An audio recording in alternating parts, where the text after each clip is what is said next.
There are no minutes for December or January's meetings on the website. It's the ones I emailed you right now. You emailed me something. Híjole.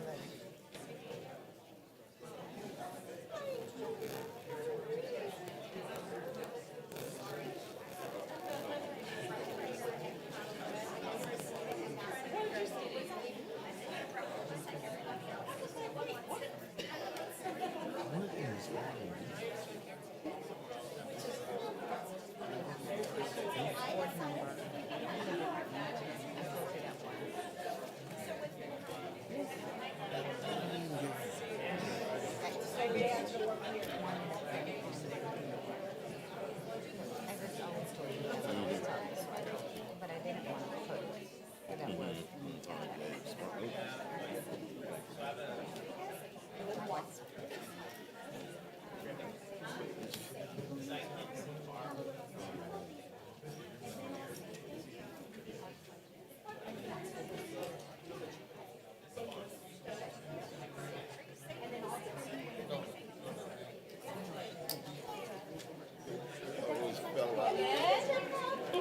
Did we? Oh, we didn't say that. We didn't say that. I don't know why. Although it You good? Sure? Okay.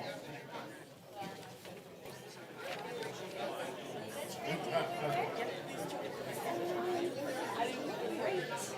How are you? Good?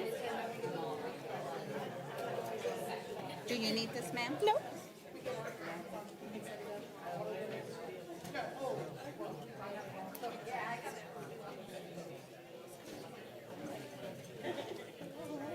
$125 by Innovations. That's what she has in there, by Innovations. Innovation 1, Innovation 2. This is the yeses. That's what she had. Okay. So 23 yeses? Yes. What does 125 by innovations mean? What? Oh, that's the date, the 125 meeting. This is exactly what I asked. Yeah. So 23, how many no's? She just has the yeses. Did she say how many members were present? See, I needed them Yeah. here. Oh, I'm sorry. I didn't. Never mind. Okay, I'm sorry. I didn't see the different pages. Okay, so tell me what was the first one? How many yeses on the first one? Trying to see if she has the. Just give me how many yeses on the first 23, one. Okay, how many yeses on the second one? 19.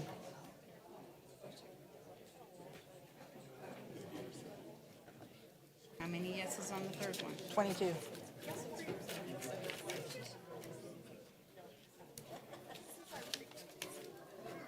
$22. How many yeses on the fourth one? 18. How many on the fifth one? She only has 4 innovations on the Oh, January. yeah, there was no fifth Okay. one. Okay. Can you find out how many members? I'm looking right now. I'm seeing if she has it at the top.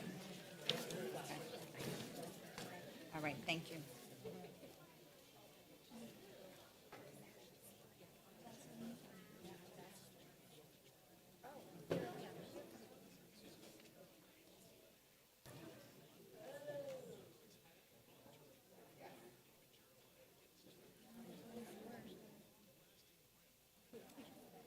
That's okay.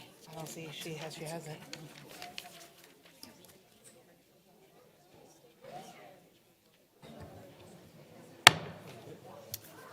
This regular meeting of the Judson Board of Trustees is hereby called to order at 6 p.m.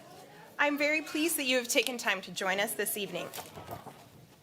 As the Judson Board of Trustees, we're here to set goals and policies and oversee the management of the district. We are responsible for approving budgets, contracts, personnel appointments, and to listen to reports from the superintendent. We are not here to make administrative or management decisions pertaining to the daily operations of the district. This is the responsibility of the superintendent. In compliance with the State Government Code on Open Meetings, tonight's agenda has been appropriately posted. This is a meeting in public, not a meeting of the public. As our guest, you are welcome to observe and listen. These proceedings are being video and audio recorded and will become part of Judson's permanent legal record. In order that the tape adequately reflects these proceedings, please silence your mobile devices and refrain from talking while others are speaking. Since it is legally mandated that these proceedings are recorded accurately, I may have to ask for order periodically should I notice that disruptions are interfering with our recording capabilities. Once again, I extend to each of you a sincere welcome from the entire school board. Thank you for your interest in Judson ISD. We have established a quorum, and we will take roll.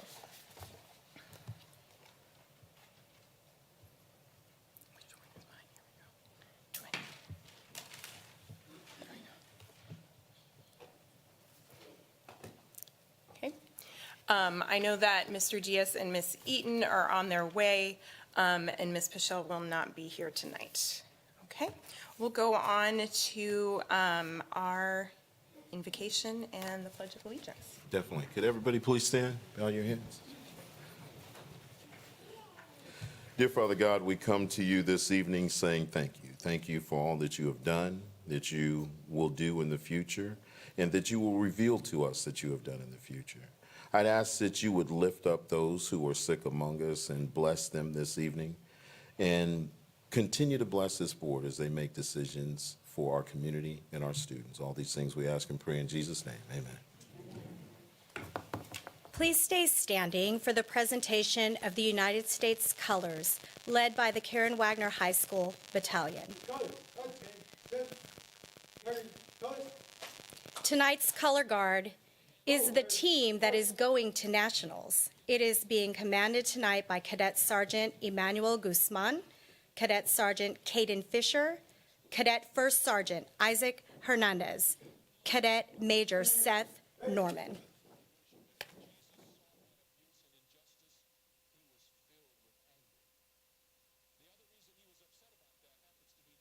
Our pledge leader this evening is Catalina Rodriguez. Catalina is a 5th grade student from Candlewood Elementary, and she serves as an Eagle Student Ambassador. She is also a member of our Girls on the Run Club and has enjoyed playing softball for the past 2 years. She dreams one day of becoming a professional softball player. Her favorite position is first or second base. Catalina, thank you for leading our pledges.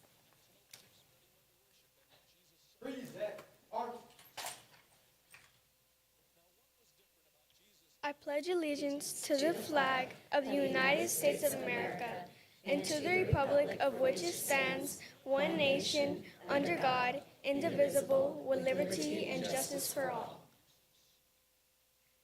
Under the Texas flag, I pledge allegiance to thee, Texas, one state under God, one and indivisible. Order, arms. Center, base. Forward, march.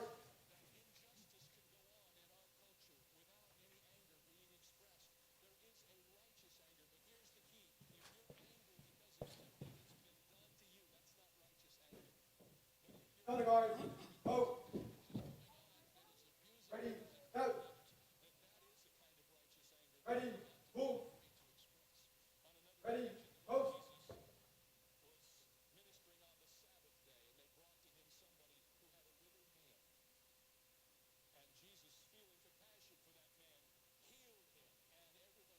Ready, go. Center, base. Freeze, that, arms. Order, arms. Center, base. Forward, march.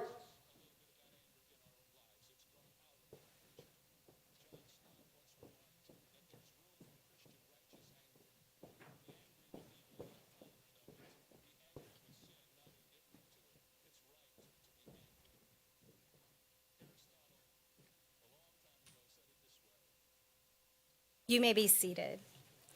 And if we could give a round of applause to our pledge leader this evening, we have a certificate for you.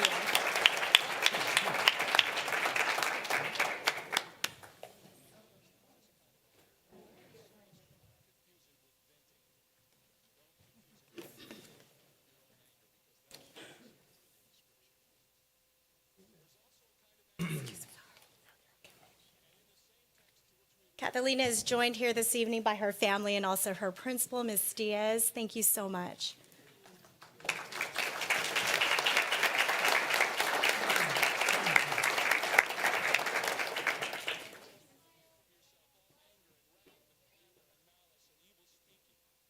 Awesome. Thank you, ma'am. And if we could get our incredible color guard back in here for a photo. This is our team going to nationals. I know that they are very excited and we are very proud of them. This is a sharp group of gentlemen. Thank you so much.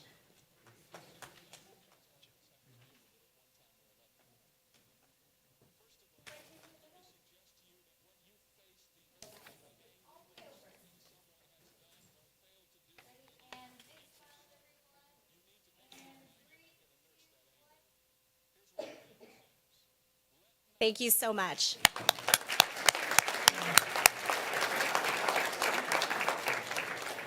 And we have just a few recognitions this evening. It's always a good night when you can recognize the incredible work of our staff and our students. So the first recognition we have this evening comes from Salinas Elementary, and I'd like to introduce to you Michelle Allen.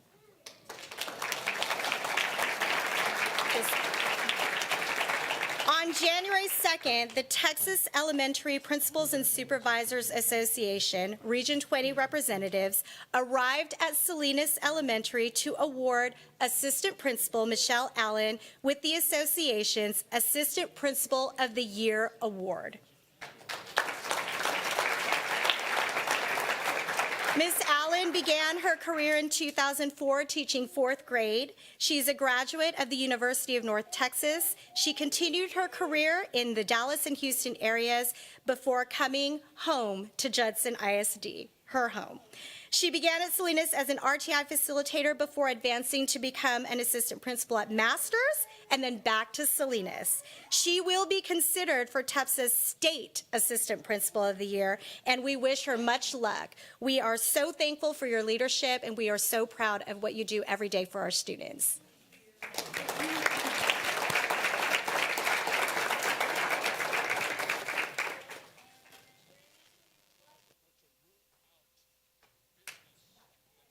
Congratulations, Ms. Allen.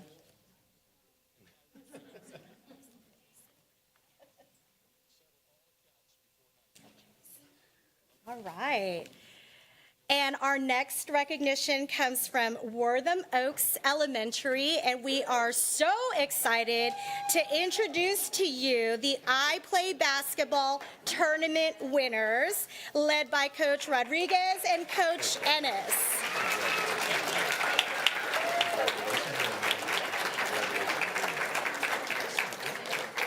Let's meet the team. We have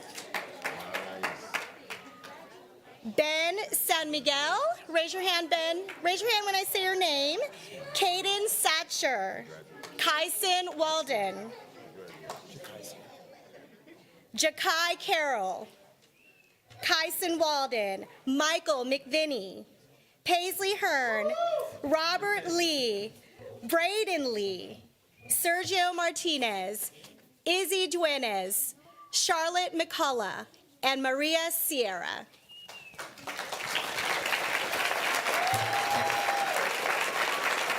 So last month, our schools competed in the I Play Basketball Tournament. Out of 6 districts, which included 46 teams, our very own Wortham Oaks Elementary came out on top, bringing the championship trophy to Judson ISD. Congratulations, Wildcats.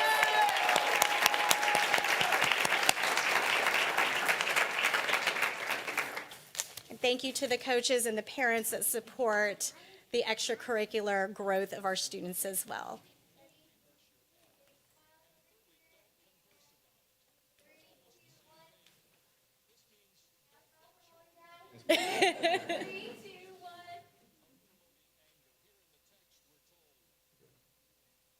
Congratulations, guys. Thank you.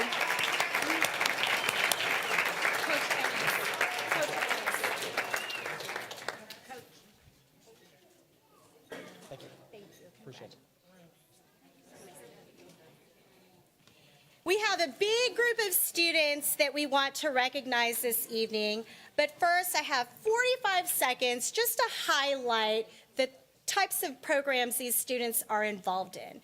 So give me just 1 second here. Let's see if Russ can help me with the sound.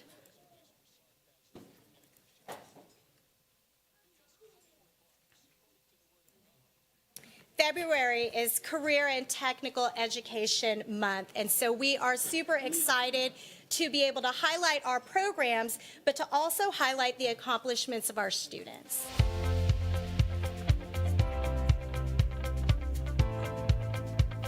Judson ISD offers 26 career programs of study, teaching students technical skills to earn industry-based certifications. Learn from a wide variety of pathways, such as business and industry, law and public service, or science, technology, engineering, mathematics, or STEM for high school and middle school students. For more information, visit www.judsonisd.org. Launch your career today at Judson ISD.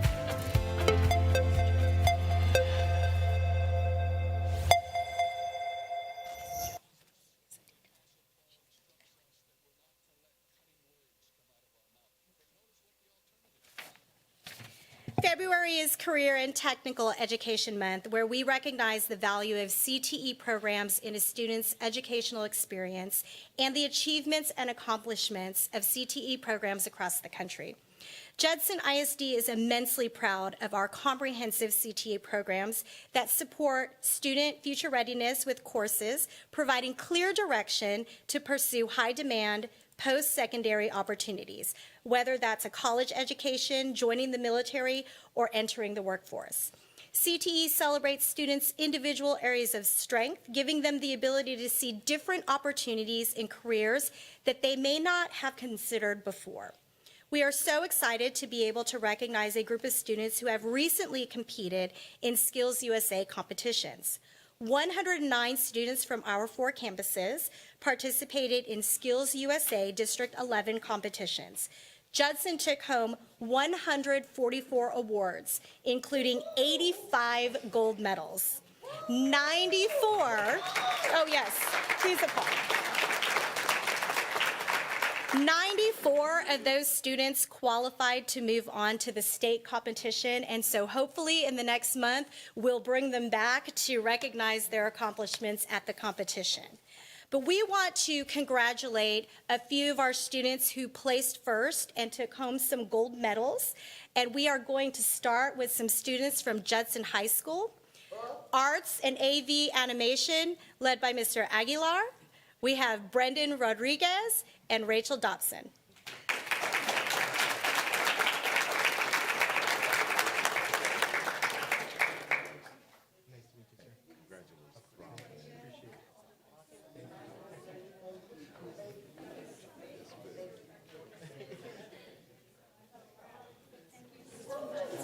Yes, more from Judson.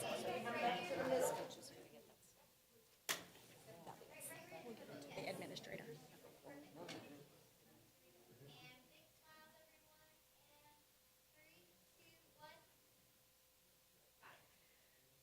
Awesome.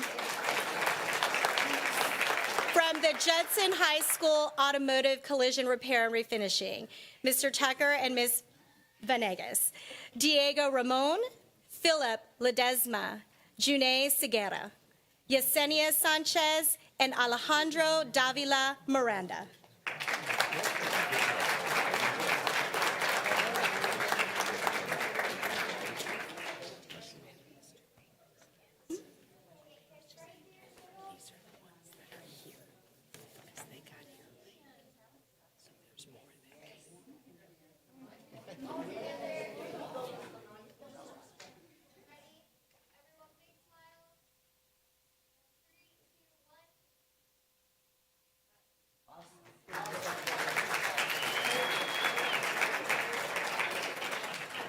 Judson High School Health Science, Dr. Carrillo and Mrs. Perales.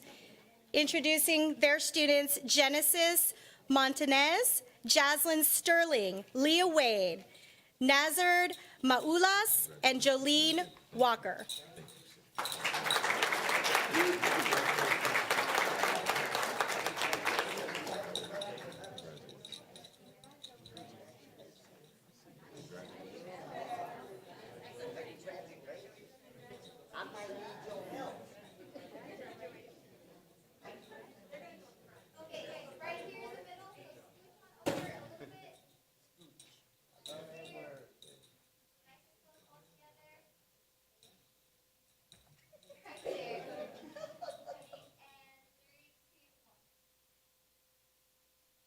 Congratulations.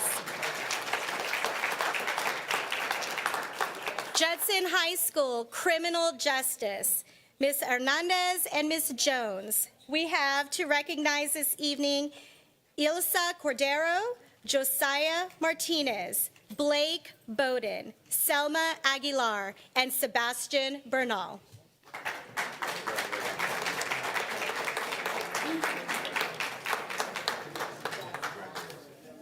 Good to see you again.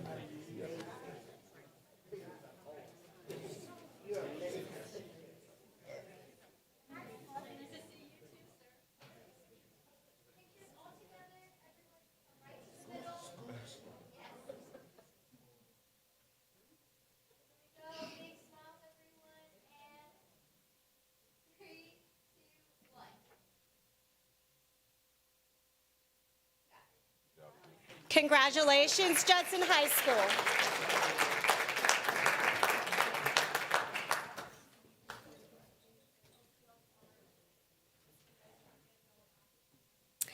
Next up, we have Wagner High School, their welding program, led by Mr. Steele. And this evening, we have Harvey Valenzuela and Hayden Fields. And I'm missing one. And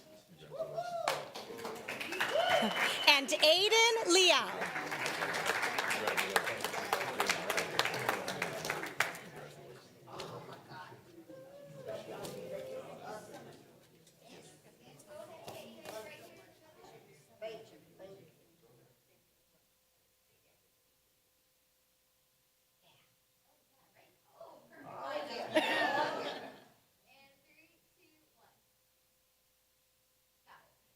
Congratulations, Wagner.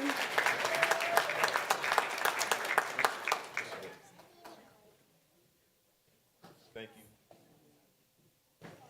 Next up, we have Veterans Memorial High School Cosmetology, led by Ms. Butler, Ms. Alejandro. Tonight, we are recognizing Carla Puentes, Riley McGee, Lauren Delgado Evans. Congratulations.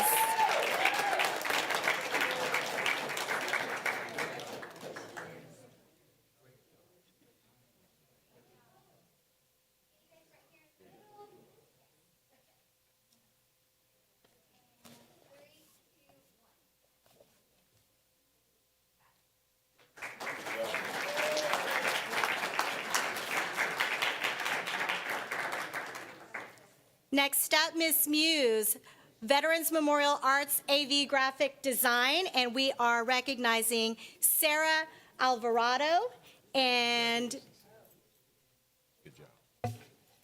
Caitlin Riojas.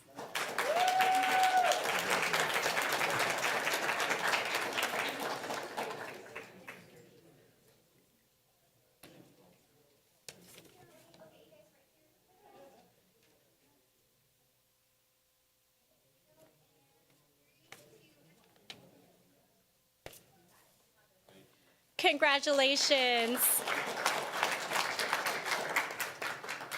We are recognizing Mr. Bailey's group of students from Veterans Memorial High School. We are recognizing Eleron Rosen, Noah Harada, Bradley Senegal, Jonathan Simon, Christopher Carrillo, Angel Gairon, Israel Trevino.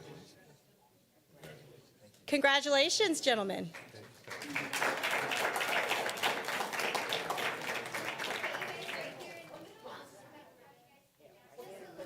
It's like cybersecurity-ish.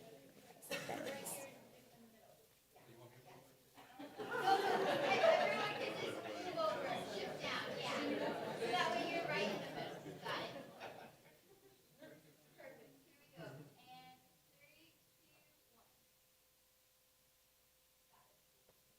Congratulations.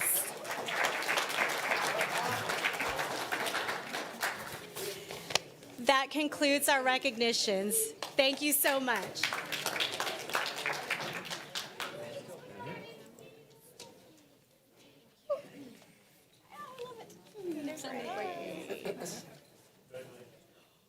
Okay.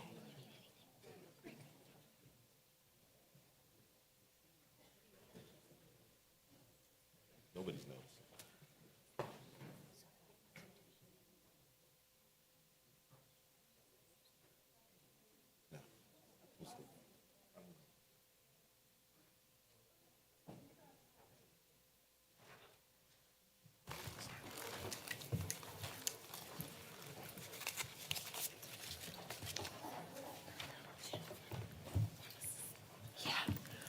Okay, I'll note that during the recognitions, Ms. Eaton and Mr. Diaz were able to arrive so they can mark themselves present.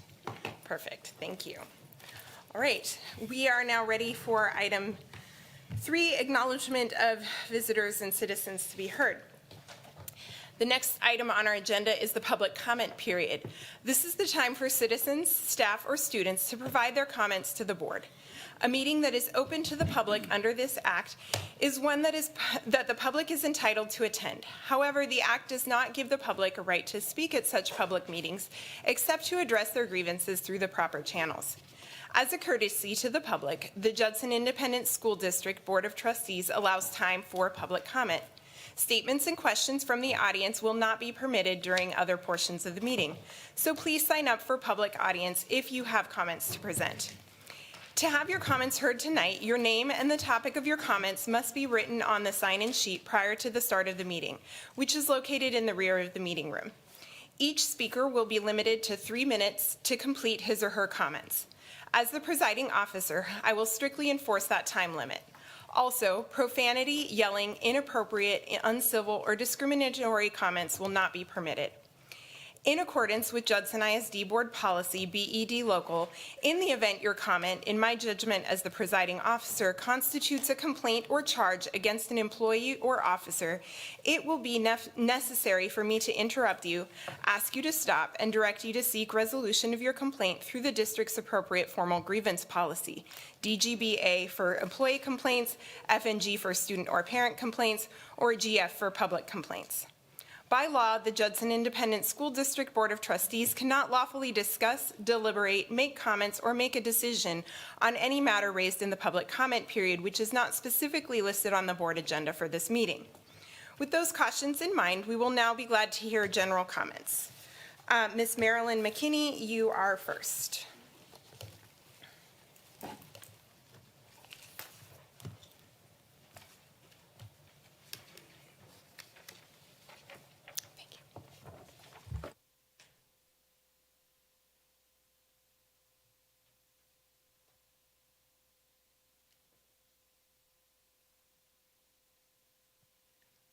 Good evening. You have been handed a paper which shows the item 4 from the District of Innovation packet that you will soon be seeing for your consideration. It is related to item 4, the superintendent's report this evening. I have many concerns regarding this step. First of all, innovation means the process of doing something new. This isn't anything new. This is a justification of the past practice for years and years and years. If you read this, it appears to be saying that they want to basically put 24 students in a classroom and not have to file a waiver for it. If you keep reading, it says they'll report it to the superintendent, and he'll decide whether or not to report it to you. But they don't have to report it to the state anymore. If you start with 24 students in a classroom, and this suggests that that's what their practice has been in the past, before they come up with the idea of a waiver, chances are the practice will become, we're sitting with 26, we're sitting with 28, and that's just K through 4. That is not innovative. In 1985, when I first started teaching sixth grade in this district, I had 28 36th graders. We're going back to those. We're going backwards. We're not innovating.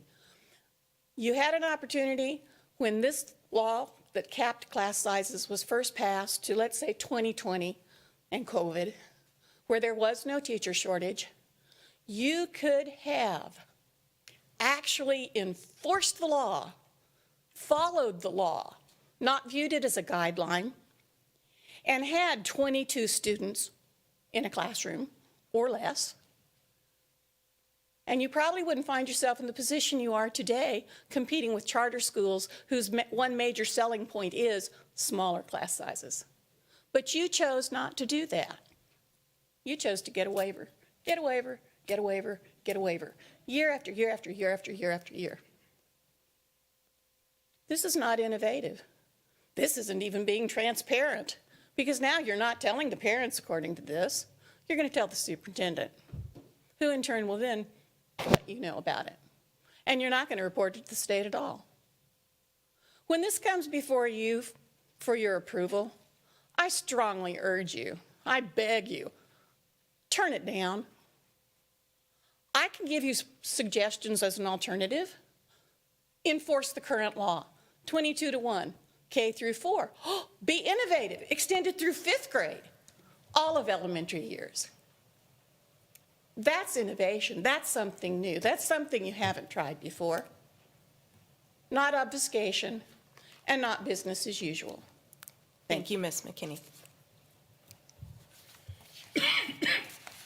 All right, the next person to speak is Mr. Johnny Harris.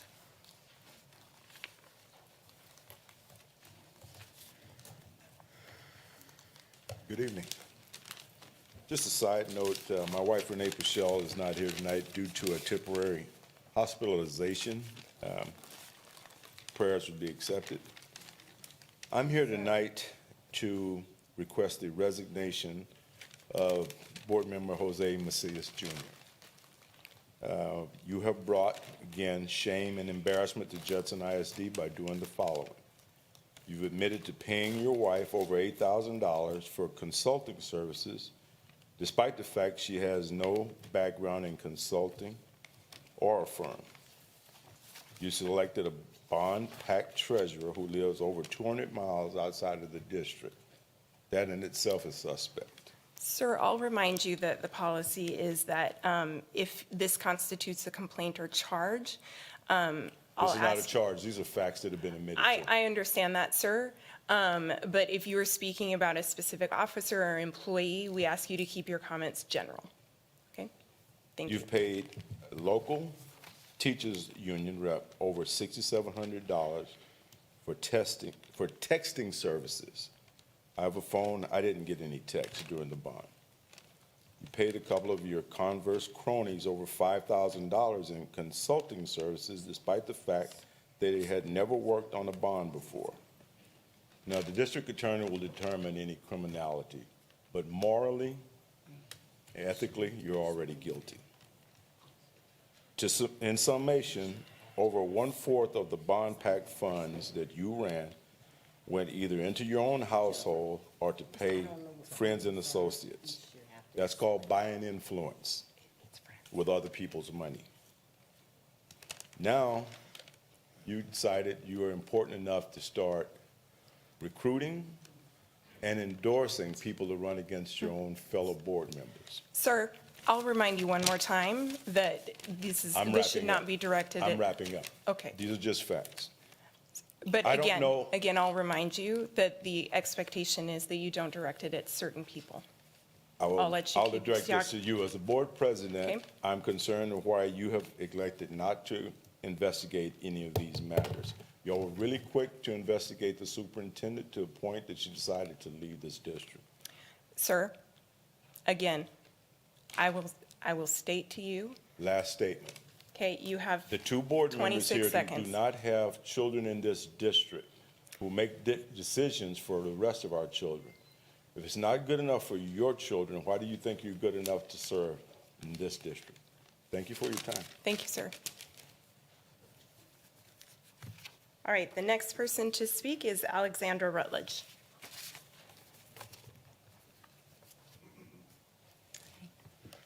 I keep hearing how successful the Judson Pre-K program has been.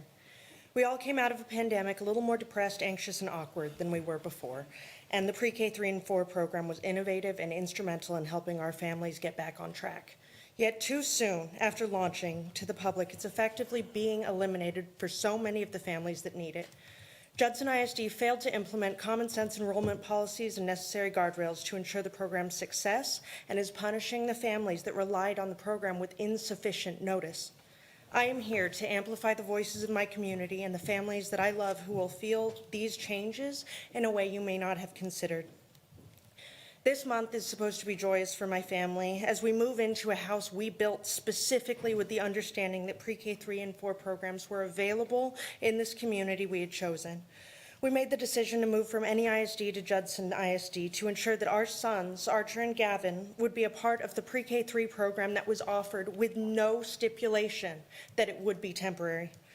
We have uprooted our family. We have made long-term financial decisions due to the availability of this program, and we have now been told that Gavin will not have the same educational opportunities that his older brother received.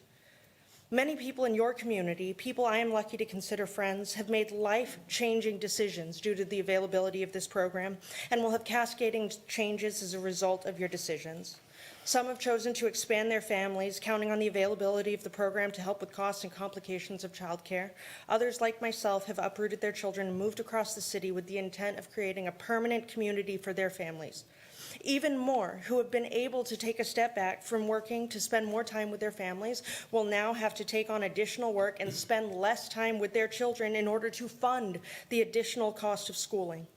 By changing to a paid model and eliminating the Pre-K 3 program outside of the minimum state-required eligibility, you are drastically impacting the financial and educational security of the families in your community, ensuring that younger siblings will not receive the same opportunities as their older siblings,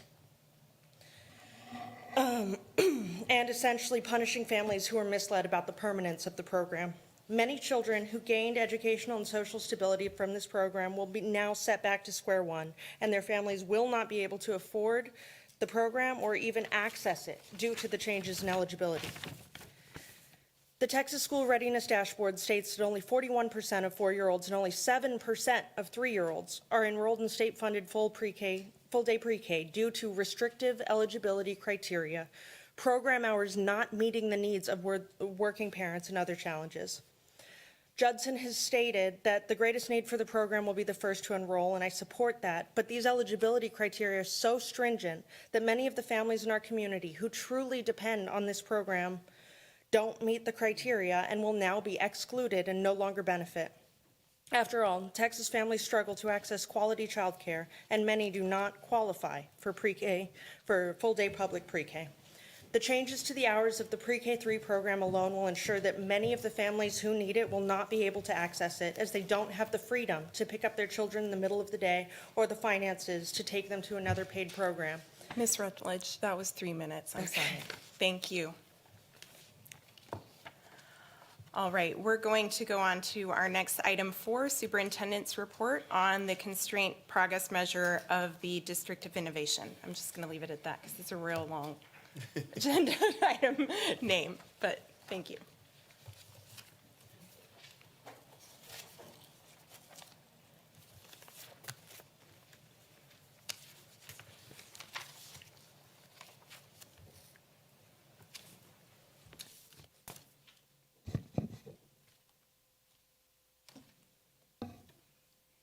Good evening, board members. Today we will share with you Constraint Progress Measure B, which focuses on... Sorry. Oh, Yes, ma'am. Ms. I cannot hear. No? Okay. Can we turn up the microphone, the sounds a little bit?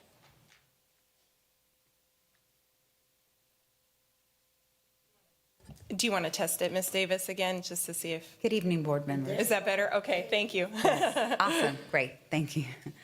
Today I will share with you Constraint Progress Measure 4B, which states that annually the superintendent will introduce proposals that represent high-impact options for our families. such as tech innovations, school redesign, reconstitutions, student transfer options, turnaround options, in-district innovations, partnerships, and school leadership transitions. One of the things that the Department of Innovation is working on is the District of Innovation Plan renewal. As you may know, the District of Innovation plans are plans that many of our school districts across Texas implement. I would like to clarify what the District of Innovation Plan actually does for every school district. It actually allows exemptions from state laws, and they are referred to as innovations. And so the 5 innovations that we are sharing with you today in preparation for bringing the proposal to you in March are actually termed innovations, but they're actually exemptions from state law. That being said, the DSBC met first on January 25th to start drafting and looking at the innovations that we would like to bring to the board in March. And I believe the copy that was shared with you may have been the plan that was shared on January 25th. That being said, after we received feedback from the DSBC, we went back as a senior staff, we discussed it in the table, and we wanted to make clarifications based on some of the concerns that were expressed there. What we have posted and what is online is 30-day requirement for the new District of Innovation Plan, and I'll speak to it in just a little bit. The 5 innovations that we currently have include the 3 that we have right now, which is starting school before the 4th Monday in August, which includes student transfers, which include being able to hire teachers that are not yet certified. We plan to bring those 3 back. The 4th innovation, which is new and we are introducing, has to do with the class size ratio. And as it is presented, I would like to read it to you. The class size ratio currently states, our law is that anything that exceeds 22-to-1, we should submit a waiver to the state. What we are seeking as our innovation to the board is that we are able to ensure that we staff our classes at a 22-to-1 ratio. And when we do exceed those ratios, be able to present it to you in a superintendent monthly report. That being said, we have done specific things recently in order to reduce the class size numbers. We understand where we currently sit with class sizes. And so there are several actions that we have taken to ensure that next year we are able to more properly monitor those class sizes. One of those pieces, as you know, and we brought to you last month, was to, moving forward, ensure that our pre-K3 and pre-K4 class sizes are reduced by focusing on the students who are eligible for pre-K. That being said, we also would not be accepting out of district for pre-K3 or pre-K4, but we will be grandfathering those who live within our district. And we believe that in doing so, we're going to reduce those class sizes, especially in pre-K. Another thing that we're going to be doing differently than what we've done in the past is every year we meet with our principals and we look at our staffing plan and how we're going to staff our classrooms. In the past, they have been staffed at 24-to-1. One of the things that we will be doing differently, and we're going to be holding those staffing meetings soon, is we're going to be staffing them at 22-to-1. And also, in the past, we have used snapshot numbers and the snapshot numbers from the previous year. One of the things that we're going to be doing moving forward is we're going to be using the most current numbers when we have those staffing meetings. Therefore, ensuring that we're not using old numbers, because we know that enrollment increases, right, from the beginning of the year to the middle of the year to the end of year. So we want to make sure that we're providing staff based on the most current numbers, not the snapshot numbers from the previous year. And another Could you thing, just further clarify what snapshot numbers are? so we all understand? snapshot numbers are numbers taken the last Friday of October. Yes, and so in the past, those are the numbers that we have used, but we very well know that in this school district, we have enrollment increase in January. That has been standard since I have been here. And so one of the things that we have talked about in the senior staff table is that we will be using the most current numbers, right? Because we don't want to cheat out our teachers and our principals. And then the other thing is we are doing something different with registration. We know that in the past we have taken all students, and we want to continue doing so, but we want to do so in a manner that is respectful of our class size and our capacity, right? So we are looking carefully at the capacity of the campuses. We're updating the district registration to include specific windows, and in those windows, we're going to honor our students who are here first. We're going to have specific windows for out-of-district transfers, and that limits the enrollment. We're not going to be taking those year-round. And in doing so, we will be better able to monitor the enrollment of our students. We're going to be ensuring that we have that cushion space at each of our campuses. Let me give you an example. So if there is a family that moves in, let's say Copperfield, right in front of Copperfield in the middle of the year, we will ensure that there's space available so that we don't have to say, sorry, we're capped and we're going to have to send you to the next nearest campus, right? So by installing those district registration windows, we're able to better monitor their enrollment, ensure that there's that capacity in campuses. We believe that by taking these actions that I just shared with you, we will be able to better meet that class size ratio of 22-1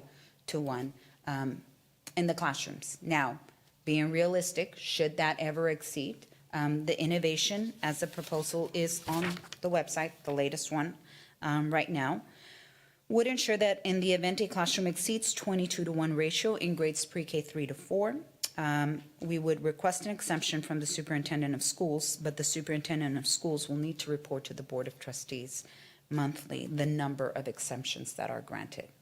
But even before we reach that stage, those 3 actions that I shared with you earlier, the district registration windows, the changes that we have made in our pre-K, and staffing at a 22-1 ratio with the most current numbers should help curtail and minimize those class size numbers.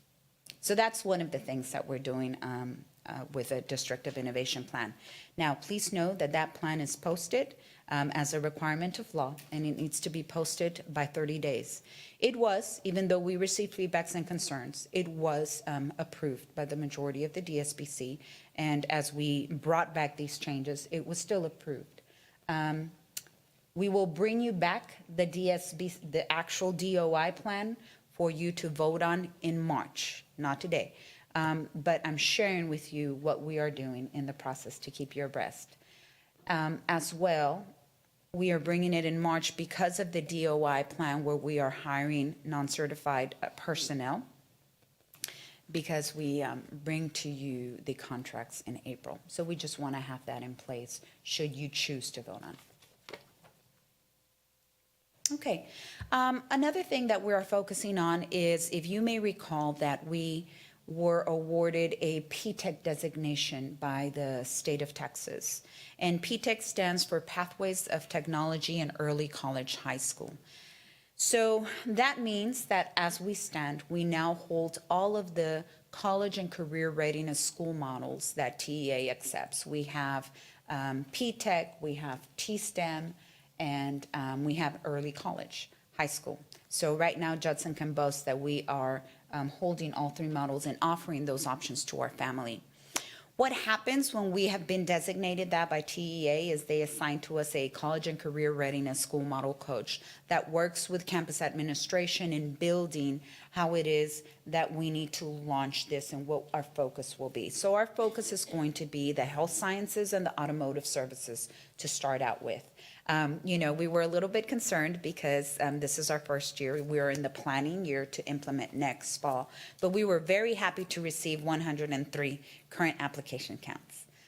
So we definitely exceeded our counts. We actually will only be taking 50 for pre-nursing. We will be taking all 9 in pre-dental and then working towards that. But we're taking all 21 in collision, which is even a little bit more than we can handle.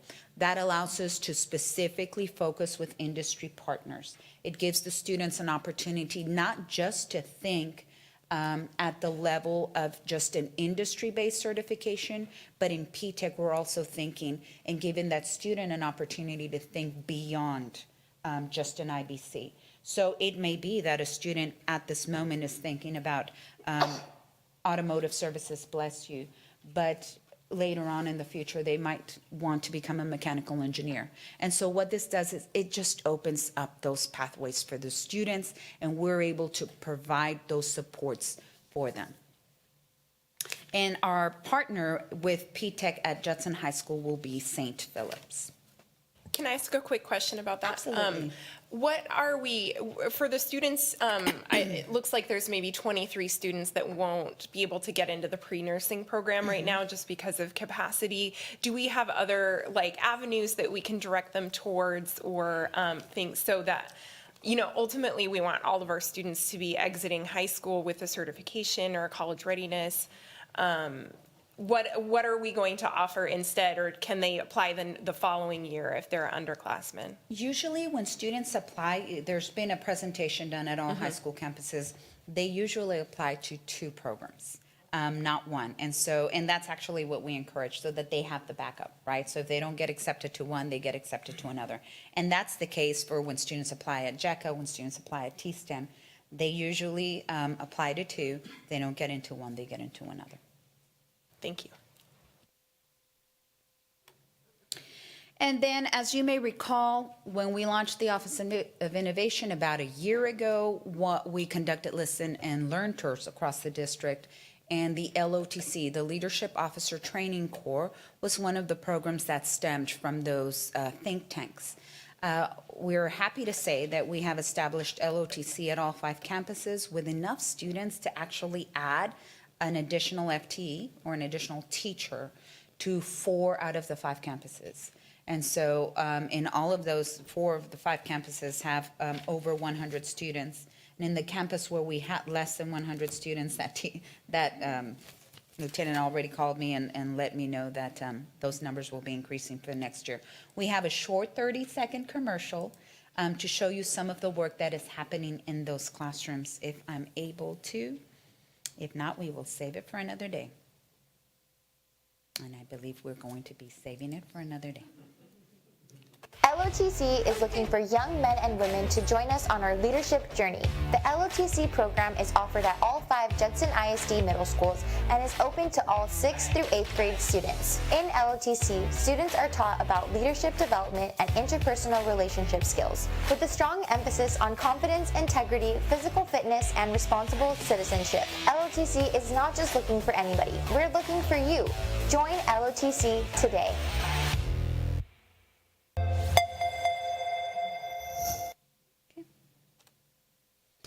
And so with the 6 innovation campuses that have been approved by our board, we do want to periodically share with you where our campuses are at, right? So this is the first year of implementation for Fine Arts Academy at Olympia. You can see that they have met many of the goals that they had come in with the plan for innovation. You can see here what I'm sharing with you is their middle of year screener. We use Amplify for reading, and we use MAP for math. And as you can see, Olympia is improving in their reading, which is the top one. At the beginning of the year, there were, let me go ahead and explain what the red means. The red means that they're well below the benchmark. Yellow means below the benchmark. The green line that you see is at the benchmark, and the blue line that you see is above the benchmark. So when you add the students that were at or above the benchmark at the beginning of the year at Olympia, you have 53% of the students total who were at or above benchmark. Now at the middle of the year, you have 62% of those students that are at or above the benchmark in reading. When you look at the math reports are a little bit different. The diamond indicates where the student, it's the expected growth at middle of year. The bar is the actual growth. What we're looking for is we're looking for that bar of actual growth to touch that diamond, if you will. So hopefully this will better explain what it is that you're looking at. And With- just, oh, sorry, one Yes, ma'am, of clarifying course. question. For the reading scores, does that benchmark shift from beginning to middle of the year because they're expected to make growth, right? So like. Yes. Okay. Yes, got it does. Yes, Thank you. it does. And on the bottom one, basically, if the bar is at or passing The diamond. Yeah, then that's yeah. good. The diamond is where we would want Mm-hmm. the expected middle of year growth, when that also is different from beginning, middle, and end. The bar is the actual Mm-hmm. growth. So you would really want that bar on the diamond. Okay. Below the diamond would mean that there's growth, but they did not meet the expected growth Mm-hmm. per grade level. And the fact that like the bars decline, like look like they're going down, that just has to do within that particular assessment. They aren't expected to grow as many points in the later years. Is that correct? So it does not indicate a decline in score. It's Correct, just okay. the different RIT scores, and the RIT score is the made-up score, if you will, of that screener, right? Okay. Every screener has their own scores. Okay. So that being said, we are looking at academics, but we're also looking at increased enrollment, which Olympia did meet an increased enrollment. So we're very happy. That's also one of the goals that we're looking at for them. Those teachers at that campus, one of their innovation is to increase their PLC time. So the way that they have structured their master's schedule allows for increased PLC time and an increased time in fine arts, right? That campus student, yes, ma'am.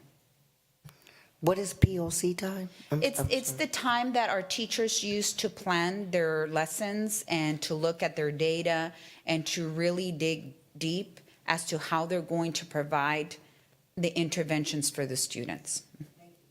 You're welcome. Thank you. And so ELOF's STEAM Academy is up there. At the beginning of the year in reading, we had 47% of students who were at or above the benchmark. In the middle of year, we have 50% of students. So we know that there's always room to grow. And so we're carefully monitoring. I know that Dr. Saunders and Dr. Duhar Toppin have specific conversations with the principals where I'm showing you a 30-foot, 1,000-view level. They dig deep in with the principals to the level of the students, identifying the students that are in need, how we're going to ensure that they're receiving small group instruction to meet their needs as indicated by their screeners. So what I'm showing you is overview level. Rest assured that our two ladies in charge of those programs dig deep with those principals. So at ELOF STEAM Academy, you can see that in some grade levels, they met or exceeded the middle of year, but there's also a slight room for growth in some of the grade levels. At Franz Leadership Academy, you can see that there has been a nice focus on reading, and you can see the improvement of students who are at or above grade level. And some grade levels have surpassed the expected growth. Some are right on it or right below it, right? And so those are the kinds of data that we're looking at. But I do know that this principal specifically shared they haven't been at 400 students in a very long time. With such a landlocked type of campus, meeting enrollment or increase in enrollment has been a concern for them.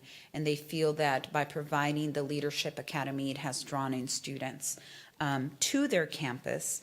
They're also focused on being a Lighthouse Leader in Me program, and they're focused on they have provided all of the training, and they're working towards becoming a Lighthouse campus, which is a designation that's provided by Leader in Me. They allow students the opportunity to participate in plenty of service projects, and one of their innovations is that they have electives for their students at elementary provided during school time. But one of the things that they're ensuring is that all students get the electives. They don't need to pick whether they go to intervention or tutoring or they go to electives. They're ensuring that through their schedule, all students get to participate in electives, not just those that are doing very well in school. That leads to Converse Elementary and their year-round schooling. As you can see, there is room for growth in math and there's room for growth in reading. This is their second year of implementation as a year-round school. And we are carefully looking at all of our programs. Right now, for Converse Elementary as a year-round school, we are using ESSER funds. ESSER funds are good through the end of next school year. And after that, we would need to consider if we want to obligate our local funds, right? So one of the things we're looking at as we evaluate all of our programs is the return on investment. Currently, our current model for year-round is 200 instructional days. This year, they offer 200 instructional days for students, and teachers are on a 210-day contract. That is 23 more days than any of our other teachers, right? So one of the things that we want to do just now, so next month, we will be bringing you the Converse calendar, specifically because we are surveying staff, we are surveying teachers, we are surveying parents, because we want all feedback. We're taking a look at the academic progress as a way to evaluate this program. We will continue to offer year-round schooling next year, let me be clear. But one of the things that we want to do now is we want to start taking a look at how we can make this program sustainable.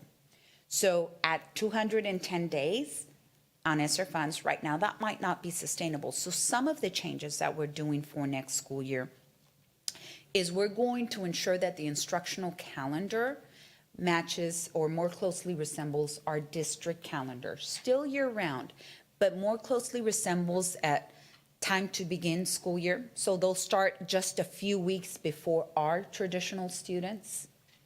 They will reduce their instructional days to about 174. Keep in mind right now it's 200 days, right? So that also makes it more affordable.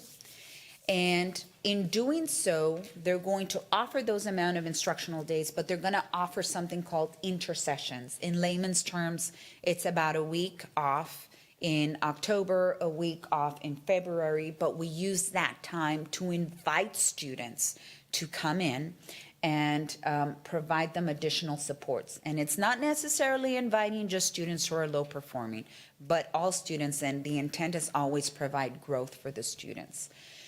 So by doing so, it also allows the teachers to participate in the district PD. Right now, over these last 2 years, that is one concern that we have heard from the teachers, is that they've been unable to participate in district PD. So any district initiatives that we're doing, such as the implementation of Eureka Math, the implementation of certain programs and certain behavioral programs, they've not been able to participate in. So we believe that by making some of these adjustments now, as we head into the third year of year-round implementation, we are looking at making the program more sustainable and affordable moving forward. But definitely it is something that we want to start looking at now and bringing to you for your consideration as we continue our programs moving forward. We have Park Village Blended Learning Academy. Last year, Park Village and Metzger Middle School were one of the campuses that were in the planning phase. This is their first year of implementation. We know that there's a glow for third grade math, but we also know and understand that there is room for improvement.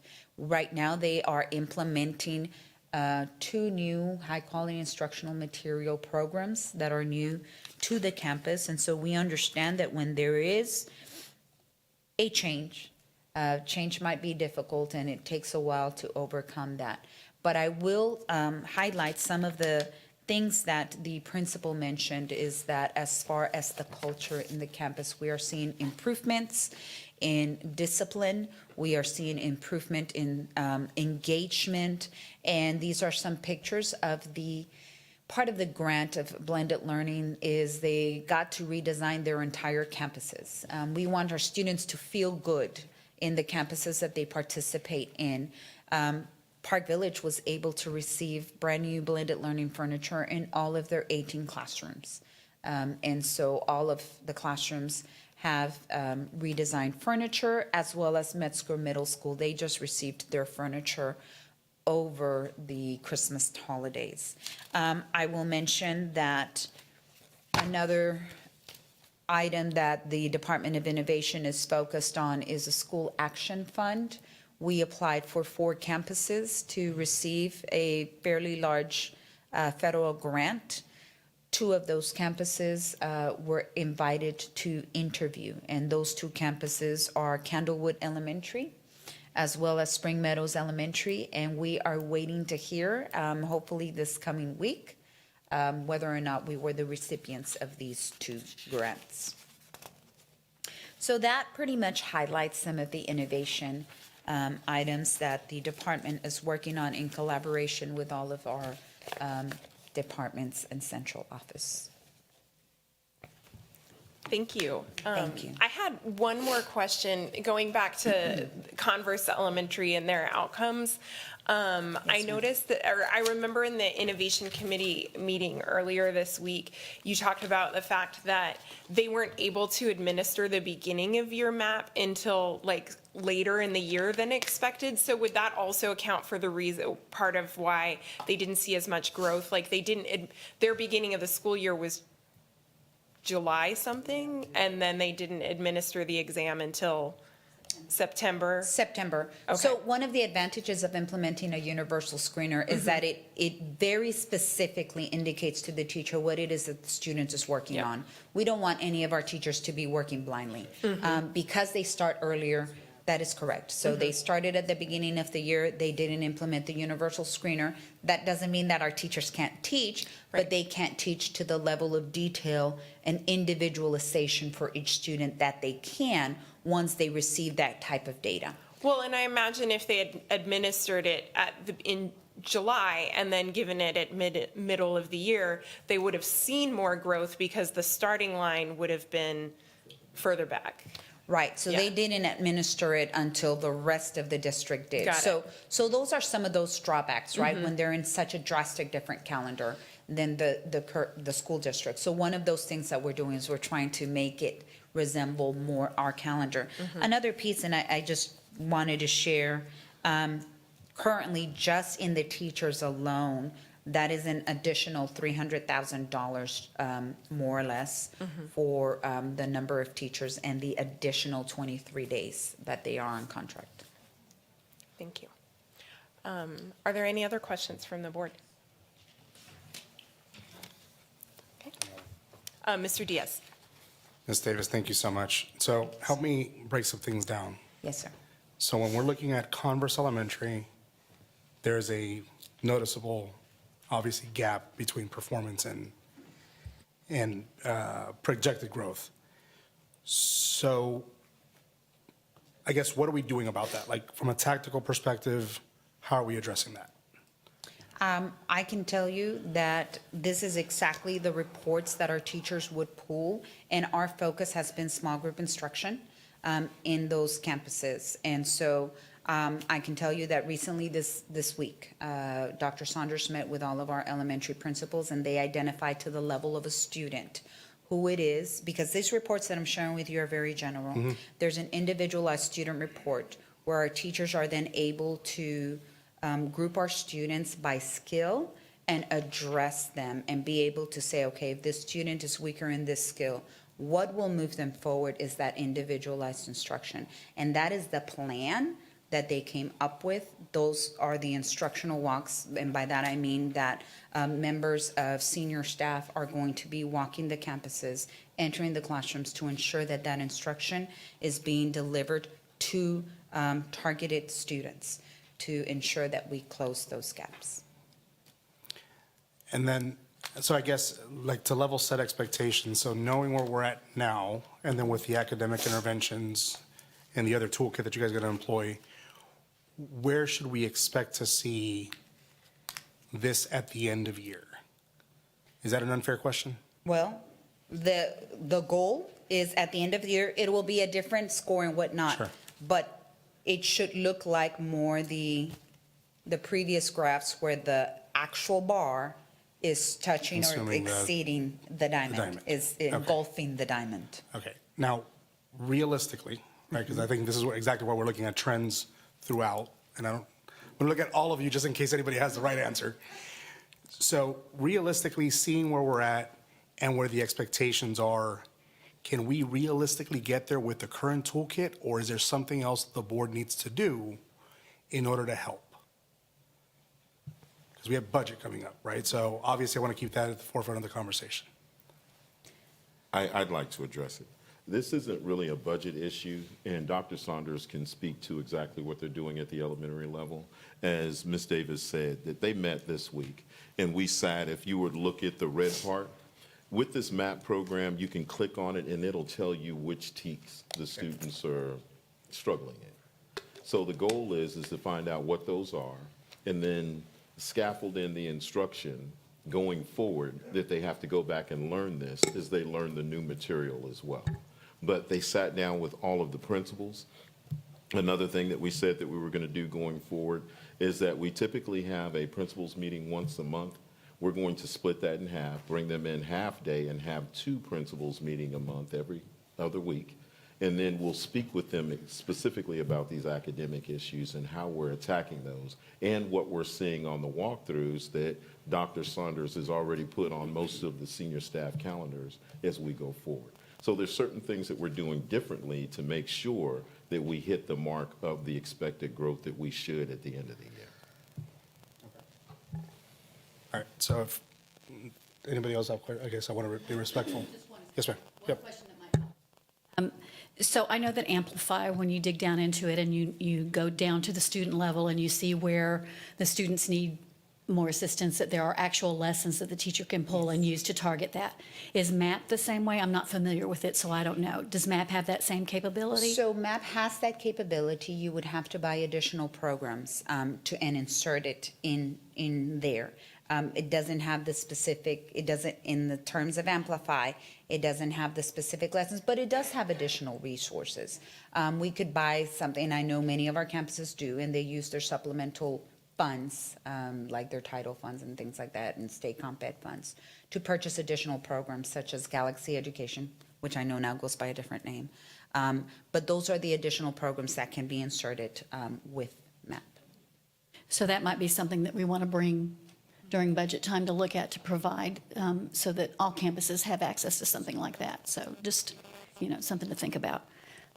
The other thing that I would like to add to that we were just talking over here is that one of the things MAP is testing, I'm sorry, Ms. Eaton. What MAP is testing, what we're using MAP specifically for, is for the math in grades 1 through high school.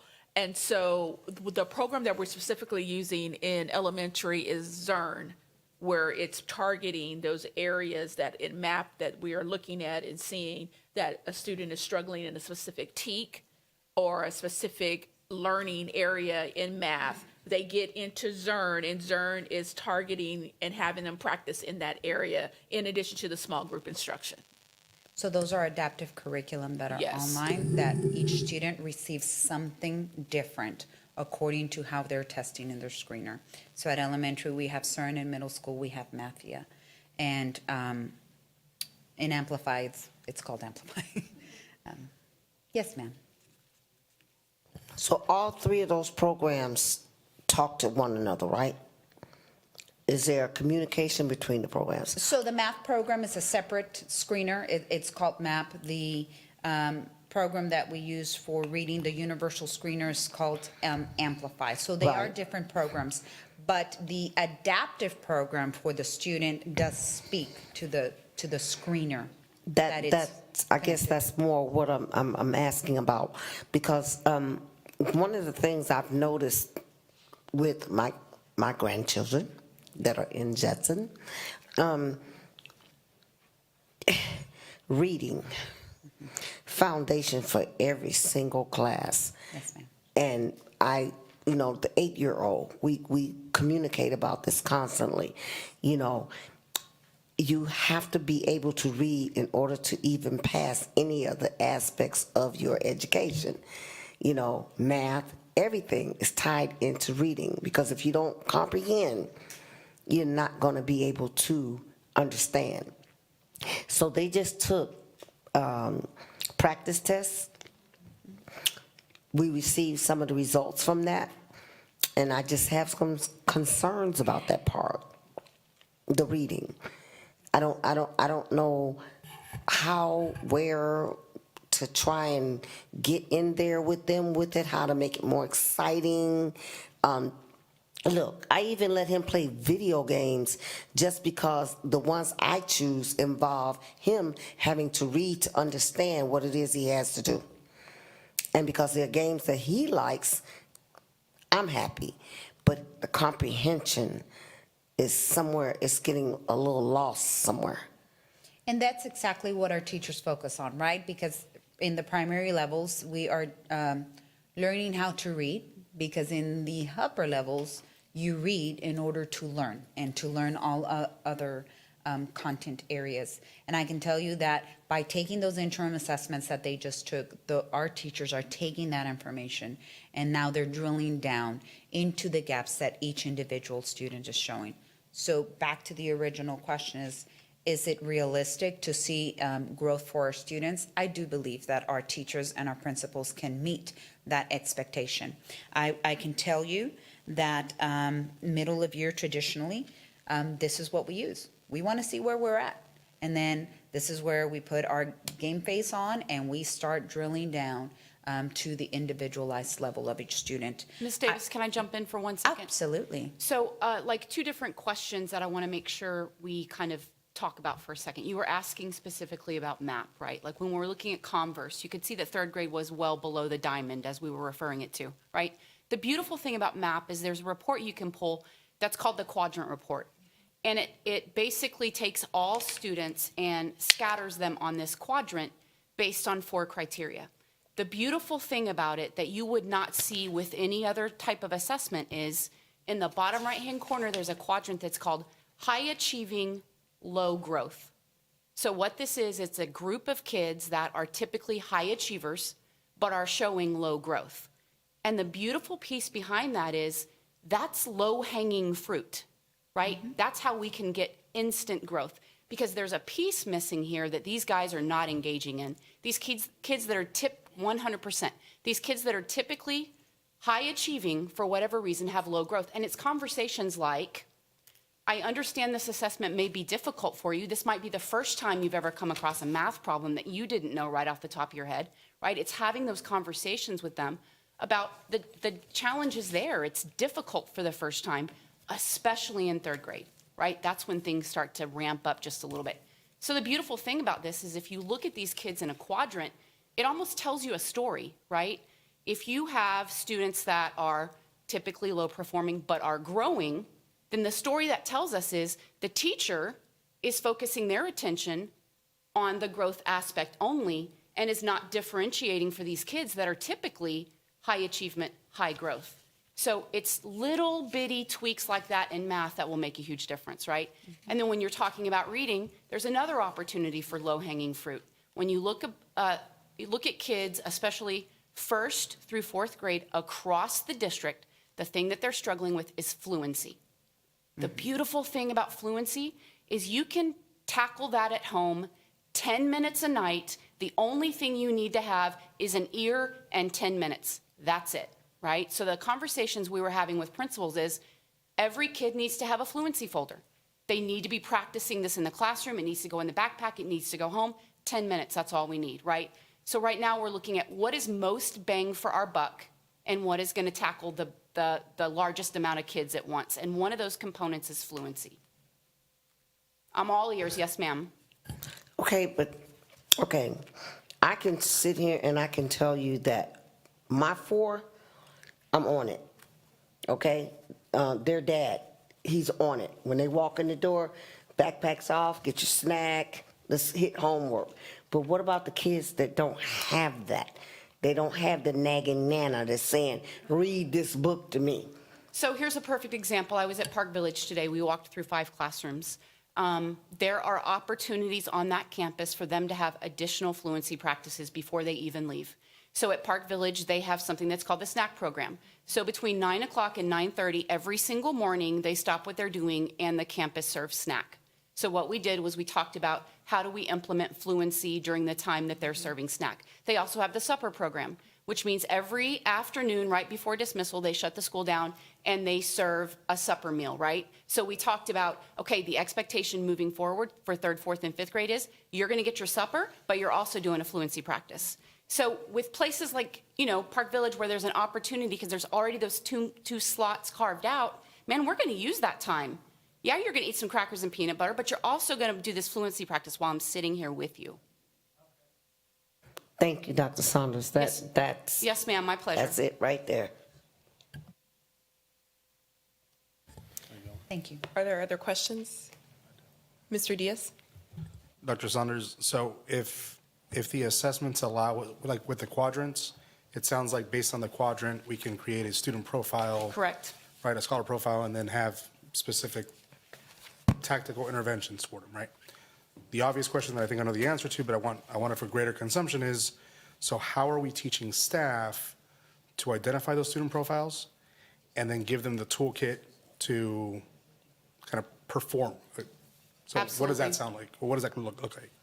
So when I've talked for my 3 minutes, just let me know I've gone over. So on Tuesday, Not timing you. we met with all the campus principals. It was a remarkable session. So like Ms. Davis was talking about, we drilled down to every single kid.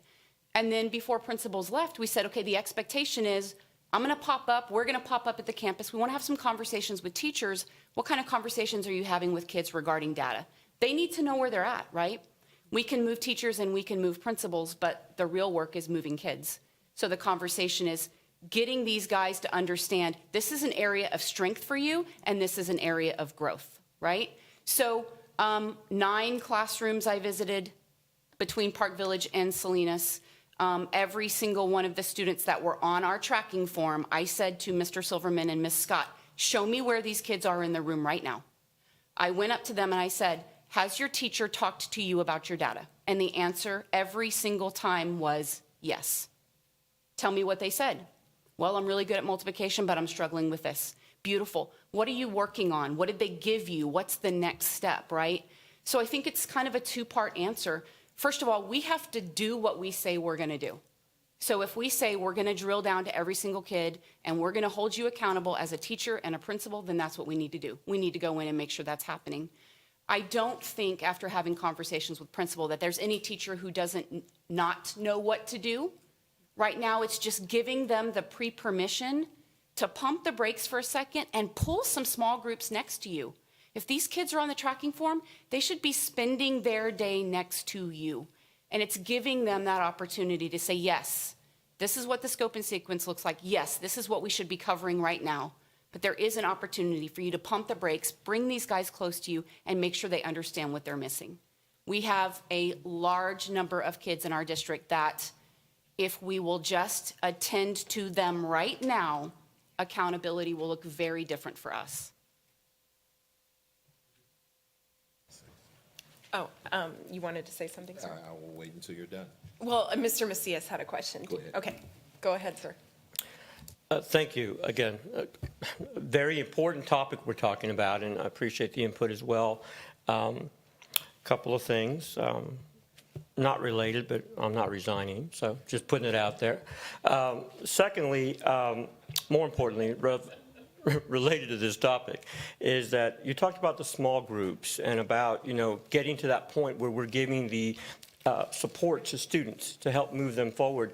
But I will tell you, in the dialogue with teachers, it's come back to the same issue we've talked about with this innovation plan, which is reducing the student class size more to 20 to 1 or 22 to 1, so that we actually can have teachers have the time to put students in small groups. My concern is that's where there's going to be some issues at some of our schools like Park Village or Candlewood, where there is more at-risk students.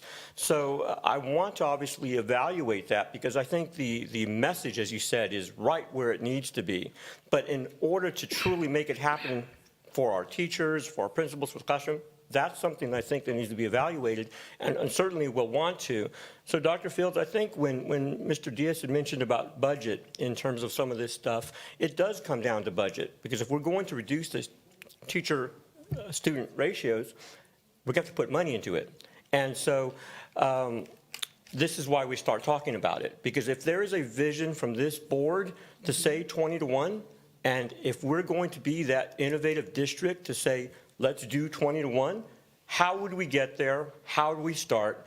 And not listen to the naysayers, because obviously everyone's going to have an opinion. We can't do it. Let's figure out how we can, just for the sake of knowing there's a possibility. But I digress. That was just, again, my thought process, because I tell you, if I ask a teacher, I don't have time. The classroom's too big. I can't do small groups. So we have to work through that. That's just my assessment there. The other part of this DOI is that I'm still not comfortable with the fact that we're paying non-certified teachers the same salary we're paying certified teachers. So naturally, there's a difference there. So I want to validate or verify if we can actually create a new title or a new position for these teachers that are non-certified. They still go in the classroom. I mean, we have subs, right? We have permanent subs. We have paraprofessionals. I'm thinking there is possibly some room for a differential in pay so that we're not paying the same salary as a teacher that is certified. And so I'm okay with that DOI and bringing the personnel, because we need talent in the classroom, but it's not the same talent. And I see morale issues when I talk to employees who went and they're certified, and here we're hiring folks that are not. So that's just putting it out there. I mean, Dr. Fields, we'll talk more about that as well, but I will probably insert that in our discussion for next month as I'm deciding which way I want to go with this particular topic. And if there's a way to create that level of employment, then we're not paying full salary for a non-certified teacher, but we're still getting the same objective of putting someone in the classroom. So those are just immediate thoughts that I had. And then, of course, the year-round program in Converse. I was under the impression it was going to be a piloted program. We would evaluate it in 3 years or something, and then we would determine if we're seeing the academic progress from that, because it's... That is what we stated with that program and a couple of others that we used ESSER funds for, that we were going to implement those programs. It was stated in the board meeting for those 3 years. And as we were in the process of implementation, we were going to be bringing data to you, which is what we're doing today, so that we can start evaluating the program, the return on investment, the academic progress, whether enrollment had increased or where we're at. And so that was part of today's presentation. The impression I had from the preliminary data was that it was not as, it didn't meet expectation, or is not meeting expectations now. So please correct me if I'm incorrect in that assessment. I will tell you that this school year, they did increase from a D to a B, right? So they were a D in the previous year. They are currently a B campus. Now, understanding that, we were in COVID. There was a big decrease in COVID.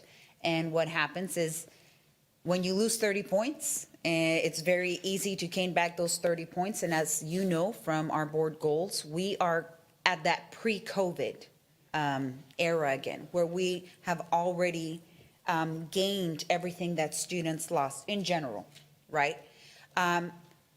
Concern moving forward next year is that progress won't be as big. Right, so when we're looking at our campuses, there is that expectation, there is that what we're looking at, and with the understanding that progress won't be that big. When you look historically at how Judson has performed and how campuses have earned their letter grade, most of our campuses have earned their letter grade through progress, because the state allows best of student performance or progress. So yes, the campus is currently a B. It was earned through progress, and then currently we are at the middle of year, as you stated. There is definitely room for growth. Well, I certainly appreciate a year-round program, but obviously at the end of the day, it is more expensive, and we need to make sure that it is getting the ROI that we're expecting. Yes, sir. And obviously, I had talked to Converse, it's in my district, so I'm talking a lot to Converse Elementary. So I'm looking forward to continued evaluation. Just wanted to make sure. I think it's a great program, but I also know that we're talking about expansion. So we were looking at trying to potentially move it on if it was doing so well in other sectors of the district. But I guess we're still in evaluation mode for the next year or so then. Yes, we're not thinking of expanding another year-round program right now, especially because we're using federal funds. So before we start obligating any of our local funds, we want to bring this data to you so that you can make that decision on to whether or not we want to continue beyond ESSER funds as far as a year-round program, or if we want to make some changes to that program in order to make it more sustainable. Next year, we will be making some changes, right? We're going to be reducing that number because right now we're expending an extra 300,000 on that I'm of good. instructional days. Thank you. That's all I have. Thank you. Thank you. Did you want to speak, Dr. Fields, or? Yes, ma'am. And then Ms. Eaton had a question. Oh, you go ahead, Ms. Eaton, and then Ms. Oh, Conway. and Ms. Well, Conrad. actually, I didn't have a question. It's just, I just wanted to speak with Mr. Macias on the fact that we had an abrupt disruption, and we had just kicked that program off. So they truly do need that extended time for us to see the return on investment. I know that's crucial. It's crucial for the district, it's crucial for the taxpayers. More importantly, it's crucial for our students. So I would hate for us to make drastic changes to the program without giving, ample time for the district students to show us the difference between year-round and our current program as we have it. So that's all I had. Ms. Canoyer, you said you had a question? It's not a question, it's a comment. I'd like to go back to what Dr. Saunders said about making sure students know their data. And I want to highlight another one of our campuses that we heard from in the Innovation Committee, which is Franz Leadership Academy. And I'm very excited. I'm planning to go Monday and just kind of be a little fly on the wall. They're having student-led conferences with their parents. So the students are going to be the ones presenting their data to the parents. This is what I did here. This is what I did here. This is what I'm working on. I'm really excited to see how that goes. It truly shows leadership among our students. And it might be something then, and I know Dr. Lofton would be happy to share that with other principals, how they're implementing that and how they're working through it, and maybe that's something our other campuses want to consider. But I do agree that students absolutely need to know what their strengths and weaknesses are, and when they know that, they can be proud of where they are and have the determination to work on what they need to grow in. I've seen it, done it. It truly does make a difference. Yes, ma'am. Ms. King, did you also have a comment? Or? And regarding to the teacher certification waiver request, and so as a district looking at those waivers in regards to the teacher personnel shortage, and if so, in regards to the waiver, would those that are not certified have to be in any type of certification program while they are being certified? So for our teachers who are hired under the DOI plan as non-certified, yes. Most of them are currently in a program, and our expectation is for them to complete the program. Now, teachers who are hired under a DOI, they only receive a one-year contract. Moving forward, it will, because unless you approve this, we won't necessarily move on to hiring those teachers. So that will come back to you in March. Yes, they are currently under a program. Some of them may or may not have finished it, and we would be looking at that. Each principal gets to decide, based on their performance, whether or not they will be returning. All right, Dr. Fields, did you want to make a comment? Several. You've deferred so Several. many times. When I was talking about the funding, the question was, is there anything that we can do now? And I don't think that this is a funding issue now. It's just, we got to get it done. So it's not like we need some more money to put at it. In addition, in terms of the class sizes, we put ourselves in a situation where it wasn't necessarily more teachers, it was a capacity issue. At a lot of our campuses, we don't have extra classrooms to put extra teachers. We were full. And that's why we're moving students from one campus to another, because if it was easier to handle it there, we would just hire a teacher there or move a teacher. But we're moving students around. So we think what we're going to be doing next year will help a lot in terms of the capacity of 22 to 1. I also want to say this. What is that?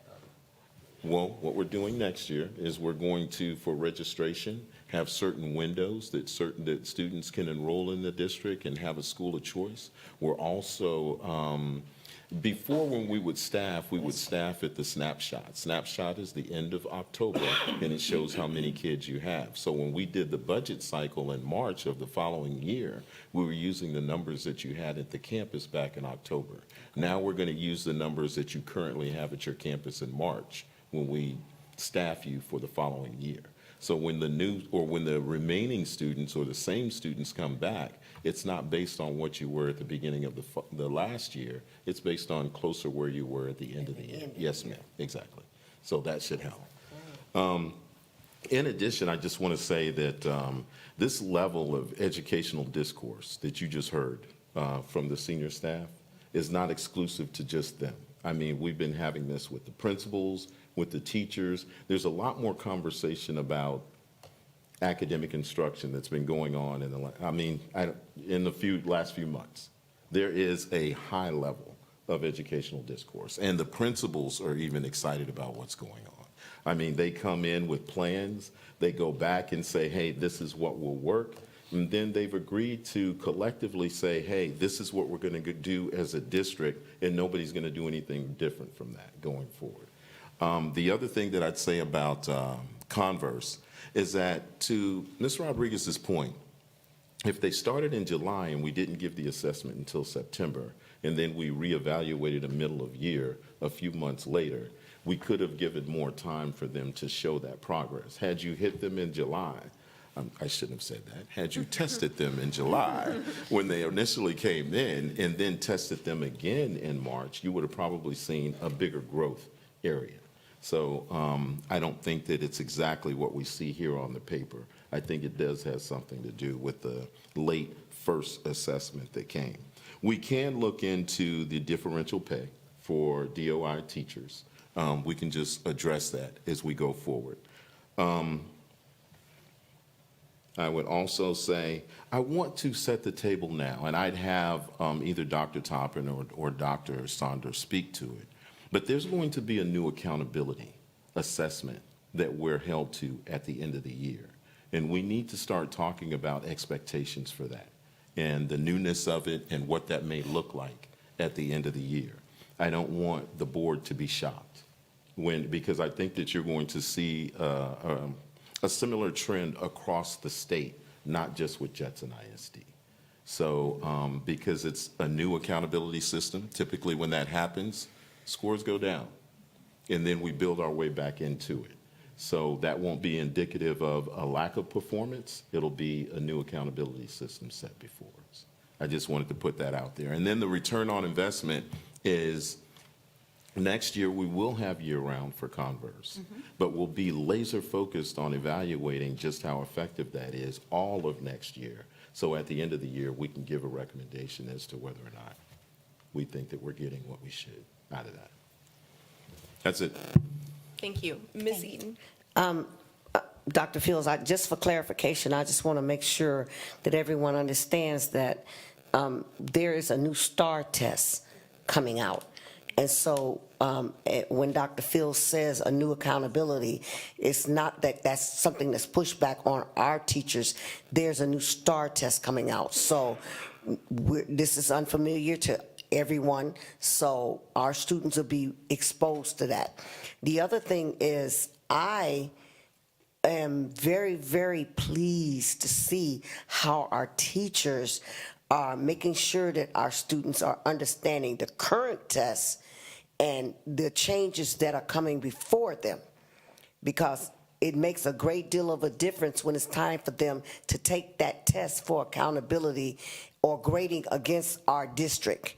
And so our teachers are making every effort to make sure our students, our staff, they're on top of it. They're making sure every effort is made to make sure that the students understand. You're taking this practice test, this is based on former knowledge or former testing, but there's a new test coming, and that is crucial to how we fare in the grading process once that testing is done. Thank you, ma'am. Are there any other questions or comments? Mr. Diaz. Dr. Fields, so I'm going to say some things back to you just to make sure that I got them right. Yes, sir. So on the new staffing models instead of doing snapshots in October, we're going to focus in on the current numbers in January? No. If you were to look at October's numbers, it's called snapshot because statewide, they use those numbers to calculate everything when it comes to technology and PEEMS and so on. But those numbers are different. If you were to go back and look at those numbers compared to where our campuses currently are, we've had a lot of people transfer in. We've got a lot of people who transferred school of choice to a particular campus. We've had a lot of people move in. So you would probably see from 20, 40, 50, 60, 70 increase in students at some of these campuses. We didn't staff on that in the last 3 or 4 years. What we staffed on was the snapshot. So even if you were up 70 students on your campus, we staffed you on a much less capacity based on snapshot. Well, going forward, to get a better accountability and a better how many teachers you need for 5th grade or 4th grade or what have you, we're going to use the numbers that you currently have when we're going through that budgeting process. So hopefully when the kids come back, you're where you're supposed to be as opposed to already under what you should be. Got it. Yes, sir. Okay. Any other questions or comments? Well, Yes. Thank you, Ms. Rodriguez. One more thing, I promise, I'm gonna shut up. But No, this is great. This is what we're here I want to be for. careful, because one of the issues that we ran into at the beginning of this school year was families that actually live in our district, close to their school. We had an occasion or two, not very many, where they were told, okay, but we realize you live next door to the school, but your kids got to go over there. And I just want to make sure that we're careful in situating this where parents or families that live in our district have first choice. And then I love being a district of choice. That's great because it brings in a lot of more diversity, but I really want to make sure our families are serviced first so that we don't have to run into that again. Ms. Eaton, I'm going to let Ms. Gosh speak a little bit about this, but the reason why we came back with that registration window is because of that. We've opened ourselves up to district of choice, and students would come in. And that's great. So we still have students coming in today, registering from other districts, and we are so close to, it's too late for that. So what we've done is we developed a calendar that says the first thing that's going to happen is we're going to take all of the students back that are in our district and we're going to enroll them. And then we're going to go through school of choice. All the students in our district that would prefer to go to another campus, then we're going to enroll them. Then we're going to open it up to out-of-district students. But by then, we're looking at the capacity of the campuses and monitoring and keeping a buffer to where when the person does move in across the street, they'll be able to go to their neighborhood school and not have to go somewhere else. Would you add anything to that, Lacey? The window for out of district is far into July. In fact, it is limited to only a 2-week window. The only thing that I might add to that is based on our returning students and our students who are in school of choice, there is a likelihood that some of our campuses, based on current enrollments, since we are going to allow current out of district and current students that are school of choice to continue to attend to those schools as long as they register in their correct windows. Is it on now? There we go. Okay. Sorry, I couldn't tell if it was on. So based on the windows, our students who are currently school of choice will re-register at their home campus. And so we will know based on those numbers. The out-of-district students will be required. We will grandfather them a seat at the campus they currently attend, but they will have to register within a 2-week window that comes in July. So there's a possibility based on numbers, and we've staggered those out so we can gauge that we may have some campuses that are no longer able to accept additional students based on school of choice in order to control numbers. And there may also be campuses that we will close for any new out-of-district students to attend there. And throughout the rest of the school year, we will no longer accept school of choice transfers during the school year, and we will also no longer accept out-of-district students beyond the July 21st end date for registration. So that will give us the ability to allow additional space for our students who move in. Thank you, Ms. Kosh. That's an outstanding answer, and it kind of calms me down a little bit. Also, with that, I hope that we are also adding some stringent terms to that, because the event that took place this Saturday can never, ever happen again in the Judson School District. And if anybody involved in a situation like that should do that, parent, child, it doesn't matter, out of the district. If you're not in it, you are out of the district. Yes, and I can speak to that as well. We do have procedures in place.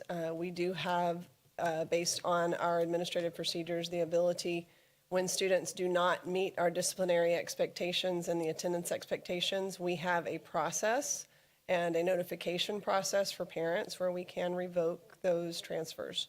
So in the event we have students that are not abiding by the original agreements that they made to us in terms of attending our schools, we can go through that process. That will be part of the registration process for our out-of-district and our school of choice, that they understand they're making a choice to attend one of our other schools and that we have academic and attendance expectations for that.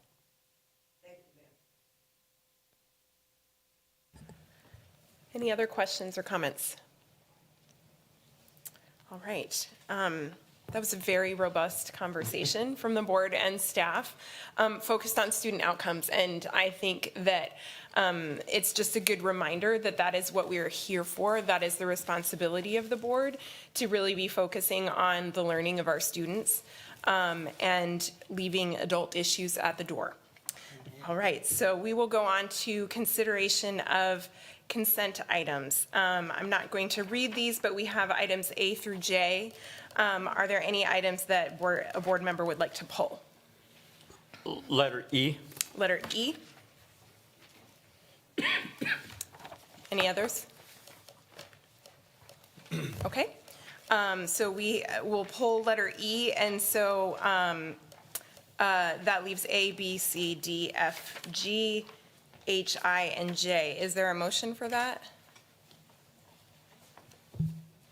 Motion to approve the balance of the items not pulled from consent.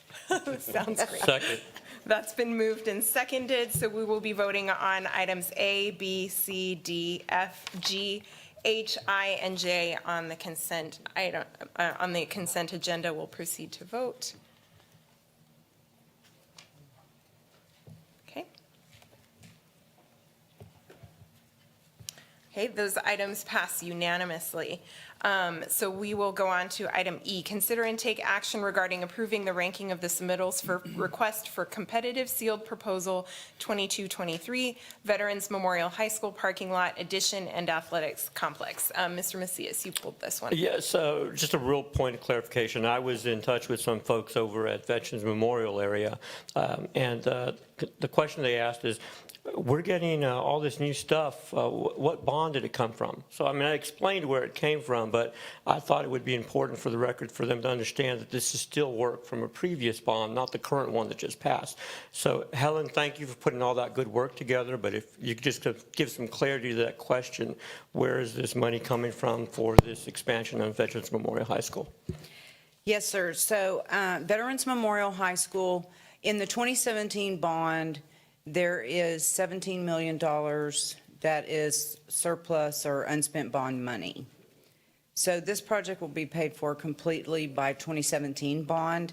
We cannot move that money to any campus. It must be spent at Veterans Memorial. And so that's the funding source for this. Well said. Perfect. That's all I wanted to make. So. Yes, Ms. Knoyer. Dr. Fields, would you repeat our little discussion that we had before the meeting about this item? Because I want to reassure all of our population that we are not treating schools preferentially. Yes, ma'am. Ms. Canoyer asked me about this particular item before we came in, and her immediate question, which I'm sure is on the minds of most of the people in the district, is if Veterans is going to get a turf field and Judson has a turf field, then is Wagner going to get a turf field? And yes, that is under design now. I would say that the design for, correct me if I'm wrong, Helen, the design for Veterans is 2 locker rooms, a concession stand, and the turf field in the back, along with, I think, almost 200 parking. 300, yeah, 300 parking spaces. And 385. 385, excellent. And they need more parking over at Veterans. I mean, we're parking on the curb. And then over at Wagner, we're under design now for the recreation of the field. And part of that is going to be seating on both sides. She's replacing the seating on the home side, as well as the announcers, what do they call that? Press box. Press box at the top. And there'll also be like an overhang area in the concessions part for people to eat outside and enjoy their concessions. We won't put the locker rooms over there because the proximity to the locker rooms over at Wagner is a lot closer than it is over at Veterans. But that was the clarification that we spoke about earlier. And that also goes with the new track at Wagner. Correct. Oh, yes. I want to be definitely. sure that There'll be a everybody knows new track as well. we're fixing those I holes. apologize. Yes, there will be a new track. So can I make one? Yes, ma'am. Just comment. I just want to make sure everybody understands. So at Veterans Memorial High School, we're doing the field, we're doing seating on both sides. It will have locker rooms, press box, concessions, okay? There is no track in this project. The track, the field in the front, the track is perfectly fine, and we will continue to use that as our track. That parcel up in the front is over the Edwards Aquifer Recharge Zone, so we could never put turf there. Okay, so just to make sure everybody's clear. Now at Wagner, when we redo the field, it will have a track. We're going to replace the bleachers and the press box because of structural issues. Seating, we have a concession stand currently. Like Dr. Field said, the locker rooms are very near there. And so just to try and get them as equal as possible.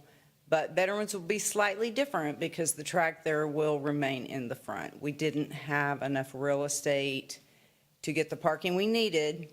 We really needed a band marching field because they're marching in the parking lot and dodging light poles at the moment. So we're trying to get everything in one location with the baseball, softball, soccer, everything in the back. Are there any other questions? Now, I move that we approve the ranking of the submittals for request for competitive field proposal. Second. 22-23 Veterans Memorial High School parking lot addition and athletic complex. Okay, that was moved by Mr. Macias and seconded by Mrs. Canoyer for the record. Thank you. No, you're good. And it is a mouthful, that one. I had a hard time saying that one out loud. All right, so we will move to vote, and you can mark your votes. And that item passes unanimously. We will now go on to items 6, discussion and consideration of action items. Item 6A is discussion and take possible action regarding approval of pay during emergency closing per board policy DEA local.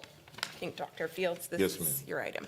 I would just start off by saying DEA local allows for us to approve the pay for the work days in which we were out for the cold spell.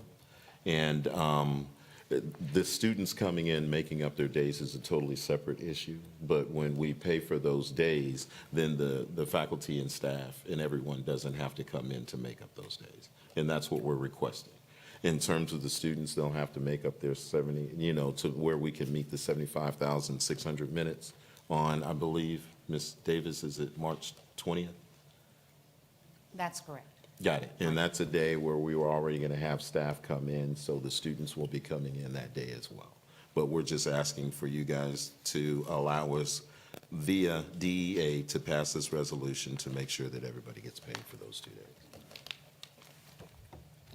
Are there any questions about that? Okay. Is there a motion? I move we approve the resolution approving the pay during the emergency closure of the district per board policy DEA local. Second. That was moved by Ms. Canoyer and seconded, I heard Mr. Macias slightly first. I'll let you have the next one. Look, Steve. I'm not doing seconds tonight, so we're good, we're good. All right. And we can proceed to vote. All right, that item passes unanimously. We'll move on to item B, discussion and take possible action regarding approval of safety and security device purchase related to Bond 2023. Dr. Fields. Yes, ma'am. This is not far from what we did with the body cameras with the police officers. These are those tough books that we had talked about before, part of the bond, and we're trying to purchase those now. I can tell you that Ms. Gosh went through. She actually looked at about 5 or 6 different areas and got quotes. The one that made this one specific was because they allowed for the warranty and they had the mounting for the police officers inside of the car. So this is what Chief and Ms. Gosh came up with and said was the best way to go. So we're asking for approval on this. Are there any questions about that? Is there a motion? I move that we approve action regarding the approval of the safety and security device purchase related to the bond 2023. Second. Okay, that was moved by Mr. Macias and seconded by Ms. Canoyer. I don't know where my misters are coming out. Like, I'm calling everybody Mr. tonight, and that is not accurate. All right, so that has been moved and seconded. We'll proceed to vote. Just a second. There we go. All right, that item passes unanimously. We'll move on to item C, discussion and take possible action regarding approval to live stream special board meetings. Mr. Macias, you brought this item. Yeah, just simply, I spoke with administration on this and put this on the agenda. My intent is just to live stream our special meetings that have board action on it. So it's not designed to look at like workshops for the budget, things like that, or even grievances. That's all that's on the agenda. It would be where there are action items that have been moved to a special meeting. So that would be my request.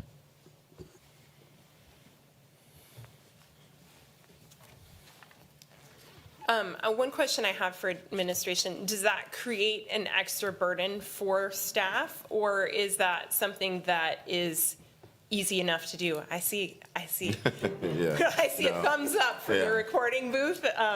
Ms. Gosh, would you like to elaborate? So in terms of streaming the board meetings, once they are streamed, they essentially become live online. We don't have to do any extra work after to necessarily post it. It is already out there and live for people to watch, and they can rewatch sections of it as almost immediately after the board meeting is over. When we do the meetings where we record, it does require us to go back later, pull it off the system, format it, and then repost it back. So it is a faster process, and it cuts out a few additional steps. So in terms of live streaming, it's not any additional burden. In fact, in some ways, it might make it simplified. All right, that sounds great. Any other questions? Okay. If there's no other questions, is there a motion? I move that we approve the 2 live stream special board meetings. Sorry. That was moved by Mr. Macias and seconded by Mr. Diaz. We can proceed to vote. Okay, that item passes unanimously. We'll go on to item D, discussion and take possible action on the approval of the chief internal auditor job description and subsequent posting of the position. Mr. Diaz. So although it has my name on it, I brought it forward on behalf of the Internal Audit Subcommittee. So 6D is it is the position, it is the job description, and then subsequently the tool that we'll post in order to start hiring for this position. And then 6E, also associated with this, is the actual local policy outlining the role, the expectations, and kind of the workflow for our local policy. So both of these items have been reviewed by staff, by council, and everybody feels comfortable moving it forward. Happy to take any questions.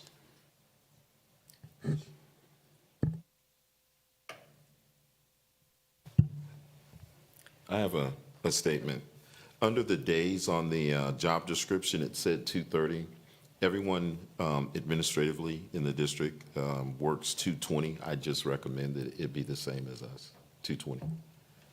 Fantastic, 2:20. Everything else is by the book.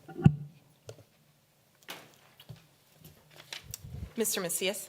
Yeah, I just had a comment. Obviously, I'm on the Internal Audit Committee with Mr. Diaz, and obviously his leadership was very helpful in getting us to this point for this. He did a lot of research on this. So my only comment or question would be, have we put parameters on how long we're going to post the position? Did you include that in this? Is it going to be 30 days, 60 days, or? No, I think we would lean on staff to see what's appropriate and based on standard HR practices. And then should we not be happy with the resumes, then I think we can discuss putting it back out again, but standard process should be fine. Okay. Obviously, the thing that I'm looking out for is that we have an ability to utilize an internal audit or get a plan started this academic year, because and so I'll be sensitive to looking at that timeline, because obviously I want to get it started before May. I mean, so, but, and there are companies that we've used in the past that do this service in the event we cannot find someone. And just for the community's understanding on internal audit, just continue to be transparent about everything, the internal auditor will work for the board. It's a second employee, in essence, that reports directly to the board on activities that we kind of help put an audit plan together that they review. So it's a very important and a good position for us to have. Yes, sir. Anyway, that's all I have. Thank you.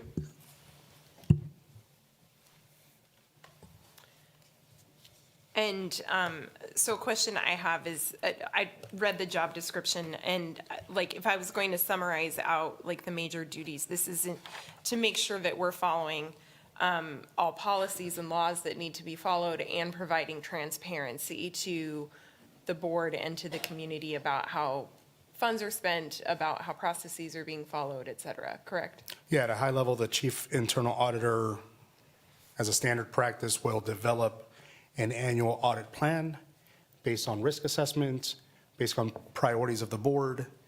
Those annual plans will change, obviously, every year. But the full board will have a vote and a voice onto that plan. So we're going to work with the internal auditor to create that. And again, there's a lot of risk assessment matrices and processes that we'll go over. And then once we adopt that plan, it gets executed. I think the policy does allow for board members to raise up some concerns, and then for the full board to take up to see if it can be added to the annual review. But then we go from there. So that internal auditor, based on education code, does functionally and administratively report to the board, to the full board, by way of the committee first to vet some things out and then bring it to full board, and is an employee of the board alongside the superintendent. Thank you. Are there any other questions or comments? Okay, is there a motion? Motion to approve 6D, approving the chief internal auditor job description and subsequent posting of the position. Second. Okay, I'll give that to you, Ms. King. That was moved by Mr. Diaz and seconded by Ms. King. We can proceed to vote.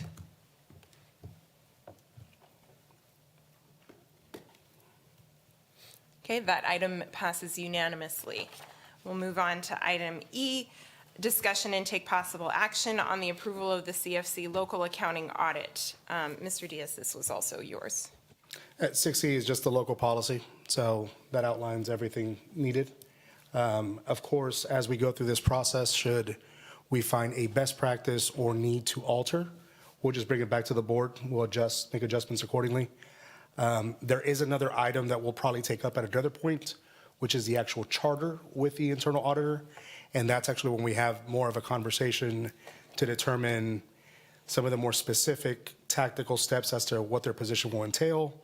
But that usually gets done after the hiring, after some sessions with that internal auditor. Any questions or comments on that?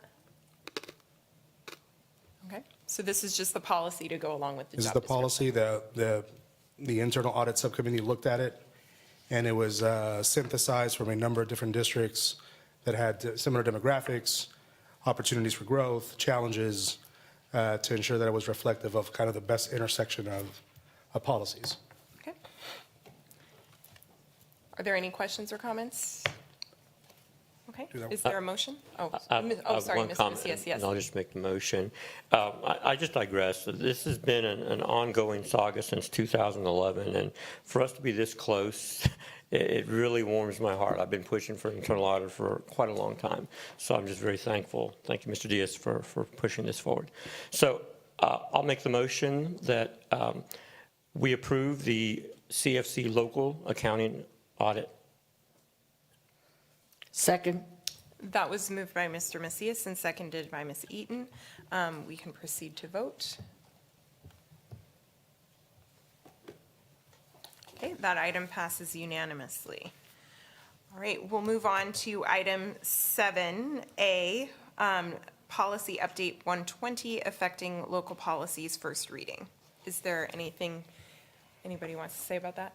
Or Dr. Fields? Only that this is the first read of Policy 120. We'll be back next month. If you could just go through it, if there's any that you want feedback on, let us know, and then we'll be prepared to present on that. Okay. Were there any questions or comments about this one? No? Okay. All right.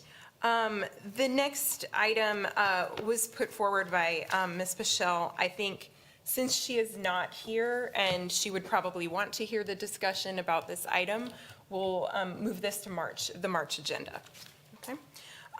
So item C, intruder detection audit report findings and corrective action plan for Woodlake Hills Middle School, Veterans Memorial High School, and Judson Learning Academy. This is our typical report that we have to give to the board. In here, it talks about what any of the concerns, if any, were at the two campuses that were inspected. And the reason why we have to show it to you is because this is where we report to the state that we reported it to the board and what corrective actions we're going to do. So this will be something that we'll probably be doing for a few months going. Are there any questions or comments? Okay, we're flying through these.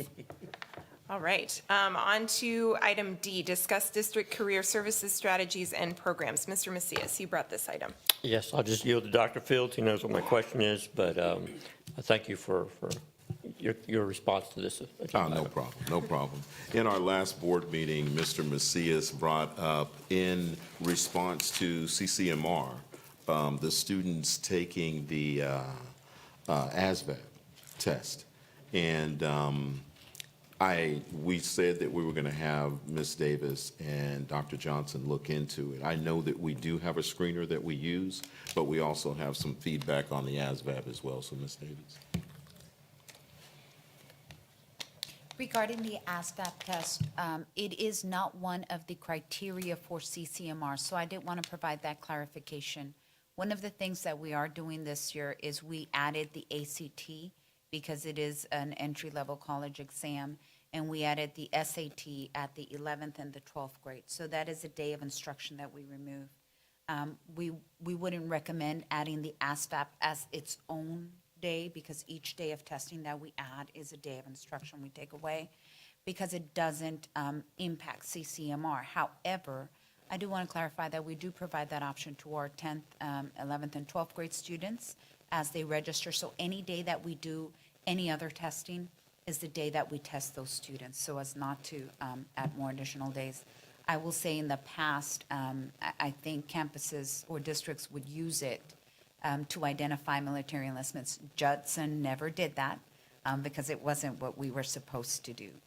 Even though military enlistment is added back into CCMR, it is clearly just military enlistment, not the taking of the ASVAB test.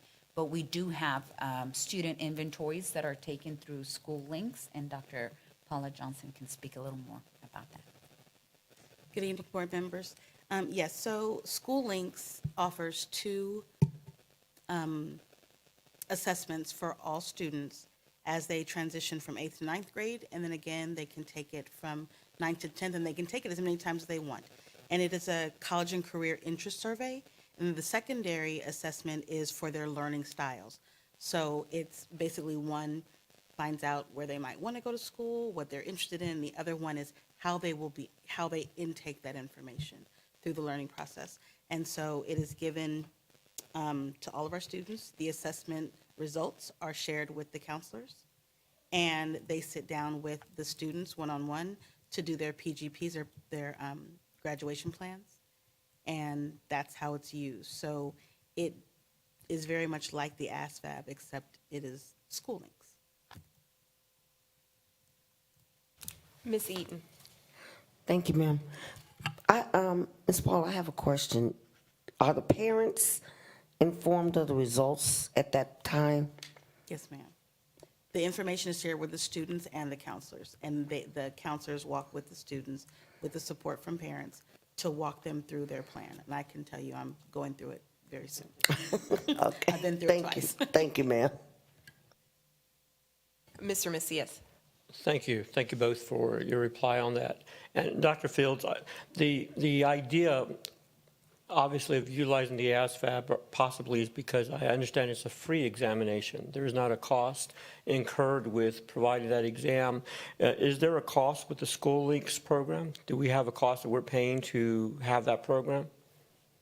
I'd ask Ms. Garcia to come up and speak about the specifics of how much it may cost for the program. But I know that with ASVAB, that there has to be an interest, and when we checked with recruiters, it was Ms. Davis, it was my understanding that they weren't interested in testing everyone, only those who were seriously interested in going into these. So I'm not sure that it could be a blanketed, everyone in this grade level be tested.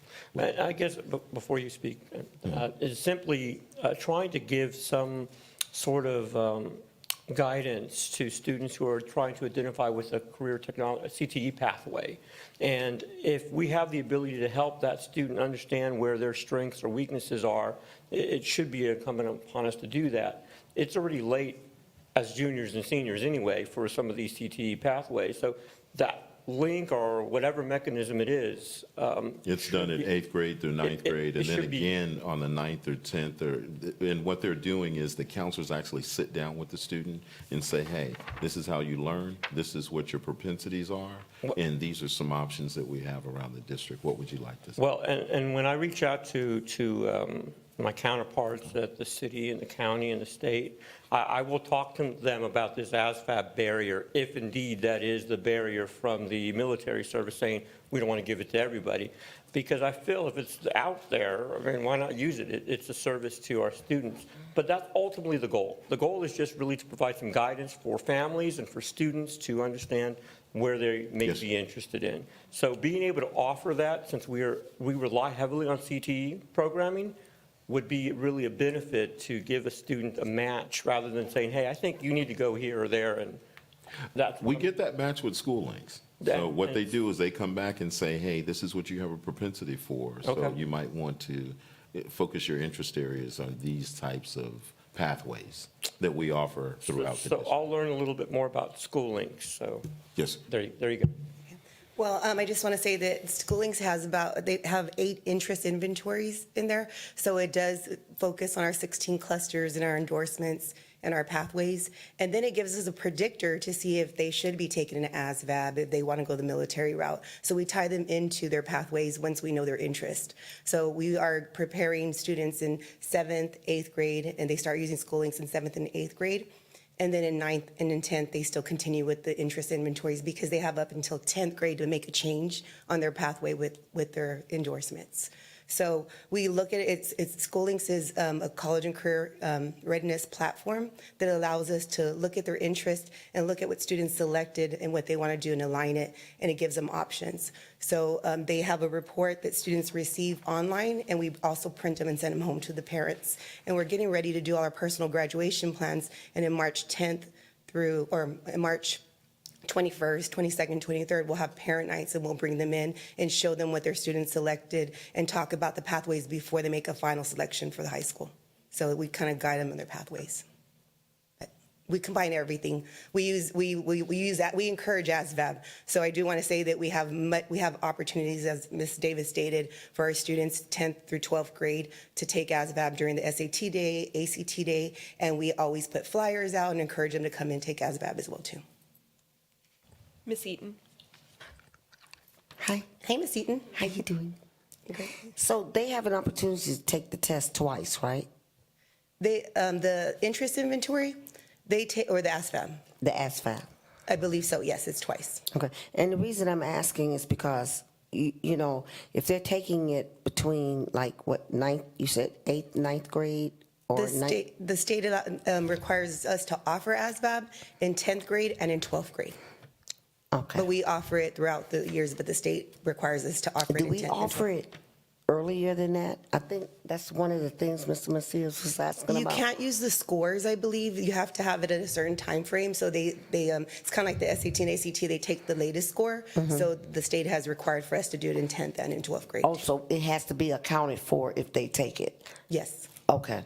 Okay, and I'm just asking because I just finished reading a book by one of my colonels that I served with, and one of the things that really surprised me was how he took this test early on, and all of his teachers, counselors, everybody was telling him, hey, you're not college material, you'll never amount to anything, basically, is what it amounted to, and it was sad.